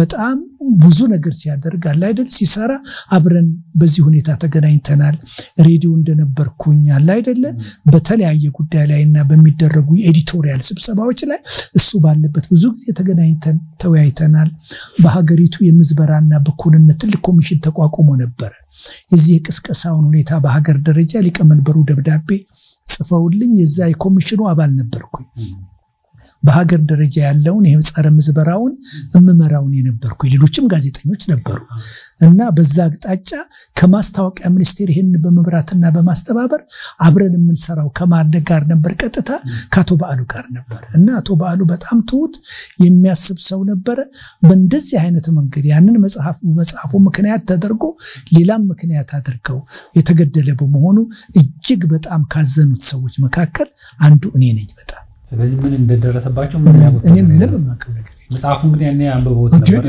በጣም የመጀመሪያው መጽሐፉ ሲወጣ የመጀመሪያው ያነበብኩት እኔ ነበርኩ ከገዙት ሰዎች መካከል ገና እንደወጣ 3-4 ቀን አላለፈም ገዝቼ ያነበብኩት እንደውም ላለቆች ያለ አይደል አንዳንዶቹ በዛ ጊዜ መጽሐፉ ልክ እንደወጣ ወደ ሶቪየት ዩኒየን ለ3 ሳምንት የሚሄድ የኢትዮጵያ ዴሌጌሽን ነበር ጀነራሎች ምኖች ሁሉ እንደዚህ ያሉበት ከዘመቻ መምሪያ የኢኮኖሚ የመምሪያ ኃላፊዎች የነበሩ አለቆች ሁሉ አብረን እኔም አንዱ ዴሌጌሽን አብረን አለ አይደለ የኔ መጽሐፍ ነው ሲነበብ የነበረው አለ አይደለ እኔ ጨርሼው ስለነበረ ማንንም መውጣቱን እንጂ ገና ገበያ ላይ መዋሉን አላወቁም ነበር ገበያ ላይ በኋላ ይለቱለታ አገኘሁኝ በሶስተኛው ቀን ወደ ሶቪየት ዩኒየን ለስራ ጉዳይ የምንሄድ ስለነበረ ማንንም እጁ ላይ ቶሎ ሊገባ ስላልቻለ ብዙዎቹን ያስኩትን መጽሐፍ ነበር ያነበቡትና አንብቤዋለሁ በጣም ጥሩ መጽሐፍ ነው ግን በጣም ድፍረትም የተሞላው መጽሐፍ ነው አለ አይደለ በተለያየ መንገድ እሱ እንግዲህ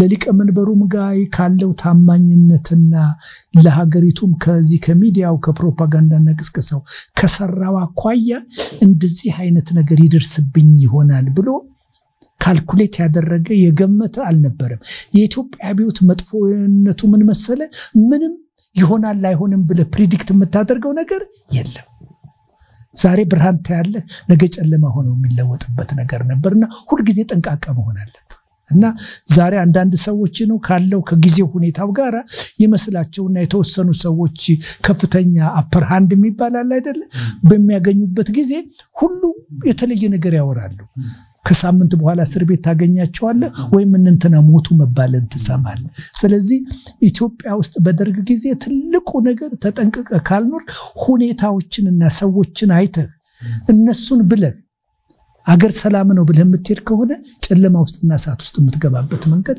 ብዙ ነው አይቻለሁ በጣም አደገኛ የሆነ ጊዜ እንደሆነ አውቃለሁ ብዙ ሰዎች የተሳሳቱት እዛ ላይ ነው እኔ ወደ ኋላ ተመልሼ በማይበት ጊዜ ብዙ ሰዎች የተወሰኑ ሰዎች እዛው ሊቀመንበሩ አካባቢ ያለ አይደለ የተወሰነ የፖለቲካ ከፍተኛ እጅ በሚያገኙበት ጊዜ ሁሉም የሆኑና የተለየ ሙዚቃ ማሰማት ይጀምራሉ አለ ከተወሰነ በኋላ ደግሞ አንዱ ይጥልናል አይደለ የሌላው ኃይልና ጉልበት እየተነከረ ሲመጣ በፊት የነበረውን ምን ያደርጋል ያጠፋዋል እና ስለዚህ ያ ጊዜ ከዚህ የፖለቲካ ፓርቲዎች አካባቢ ኢሃፓ መኢሶን ኢጫት የተለያዩ አለ ወዝ የሚባሉት አለ አይደለ ሪሊ ሌሎቹ ከውጭ የተደረገውን እልቂት ካደረገው እርስ በርሳቸው የተባሉት እና እንዲጋደሉ አንዱን ለማጥፋት ያደረገውም ሪሊ ያብሮ መታየት ያለበት ነገር ነው ይሄንን በግልጽ አስተዋውሳለሁ በጣም ጥሩ እንግዲህ ያው 2 ሳምንት ነው አብረን ቆይታ አደረግነው ግን አሁንም ከማለቁ በፊት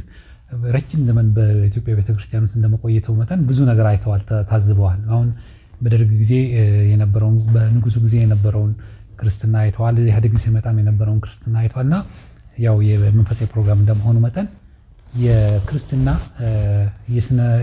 የሞራል መውደቅም እየታየ ነው እና በዚህ ባሁን ባለንበት ጊዜ አመጣጣችንን አይተው ለአሁን ላለው ቤተክርስቲያን መልእክት የሚያስተላልፉን ነገር ካለ ምክንያቱም ትላልቅ ሰዎች ዝም ይያሉ ነው የሚል ወቀሳለ ነው ፕሮግራም እየሰራን ነው እዚህ ላይና ትላልቅ በቤተክርስቲያን ውስጥ ዋጋ የከፈሉ ሰዎች የቆዩ ሰዎች የሁሉ ብዙ ነገር ሲያዩ የሚቆጣ ሰው ጠፋ እየተባለ ነውና ስለ ቤተክርስቲያን ወይም መልእክት የሚያስተላልፉት ማለት ነው በእውነት አሁን ያለንበት ጊዜ እግዚአብሔር ከሰጠን ነፃነት አኳያ ያለፉት 30 ዓመታትም ማለት ይቻላል ኢህአዴግ ከመጣ ጊዜ ጀምሮ በህልማችንም ያላሰብነውና ያልገመትነውን ኢቫንጀሊካል ቸርች ወንጌላውያን ቤተክርስቲያናት ነፃነት ያገኘንበት ጊዜ ነው ይሄ አንዱ ትልቅ ነገር ነው ነገር ግን አንዱ የሚያሳዝነው ነገር ምንድነው ከጥቂት ዓመታት በፊት የተወሰኑ የቤተክርስቲያን መሪዎች ሆነን አንድ መጽሐፍ አውጥተን ነበር ዛሬ የኢትዮጵያ ወንጌላውያን ቤተክርስቲያን ምን ይመስላሉ የሚል አይተው እንደሆነ ታድሶ የሚል እና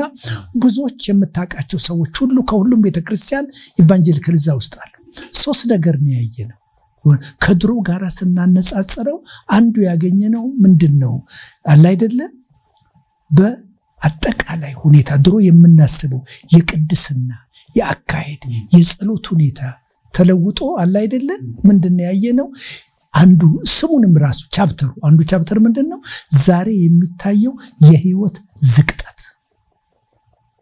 ዝርዝር ውስጥ መግባት አያስፈልገኝም ያንን መጽሐፍ ማንበብ ትችላለህ ሁለተኛው በጣም ያዘነው ያስተምሮት ዝንፈት ሀገሪቱን የገዛት አለ አይደለ ሶስተኛው ማንንም የሚናገር የጠፋበት ሶስተኛው በወንጌላውያን ቤተክርስቲያናት መካከል ያለው የአመራር ውድቀት እነኚህ ሶስቱ ፕሪቬል የሚያደርጉ በእውነት ብዙዎች ሊነሱና ሊናገሩበት የሚገባ ነገር ነው የቤተክርስቲያን በጣም ተስፋፍቷል ስቴዲየሙንም የመጠቀም እድል አግኝተናል ነገር ግን ያለን ህይወት ያለን የትምህርት አካሄድ ያለን የአመራር ሁኔታ ግን ሪሊ ቀድሞ ከነበረውና እግዚአብሔርን ከሚፈራና ከገንዘብና ከጥቅምና ከስልጣን ጋር አለ አይደለ በራቀ ሁኔታ የሚሄደው ታማኝነት ያነሰ ይመስላልና በእውነት የወንጌላውያን ቤተክርስቲያናት በዚህ አቅጣጫ ሁላችንም ልንንቀሳቀስና ከሚታየው በወጣቱ መካከል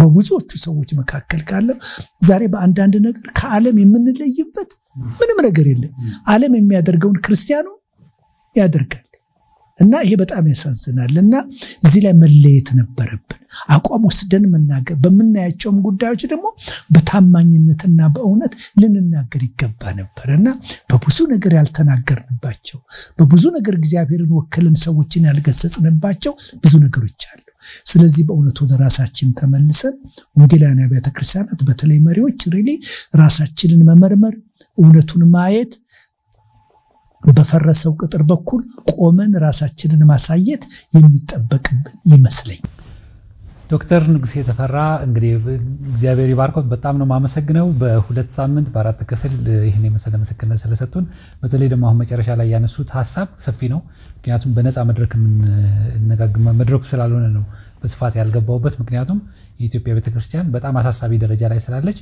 እናንተን የመሰሉ ሰዎች አንድ ነገር ማድረግ አለባቸው ብለን ስለምናምን እንደ ሚዲያ ተመልሰን በነፃ መድረክ የምንገናኝ ይሆናል ለማንኛውም በሁለት ሳምንት የህያው ምስክርነቱን ስለሰጡ በጣም እናመሰግናለን በዚህ ሰናበታችኋል ሳምንት በሌላ እንግዳ እንገናኛለን መልካም ሳምንት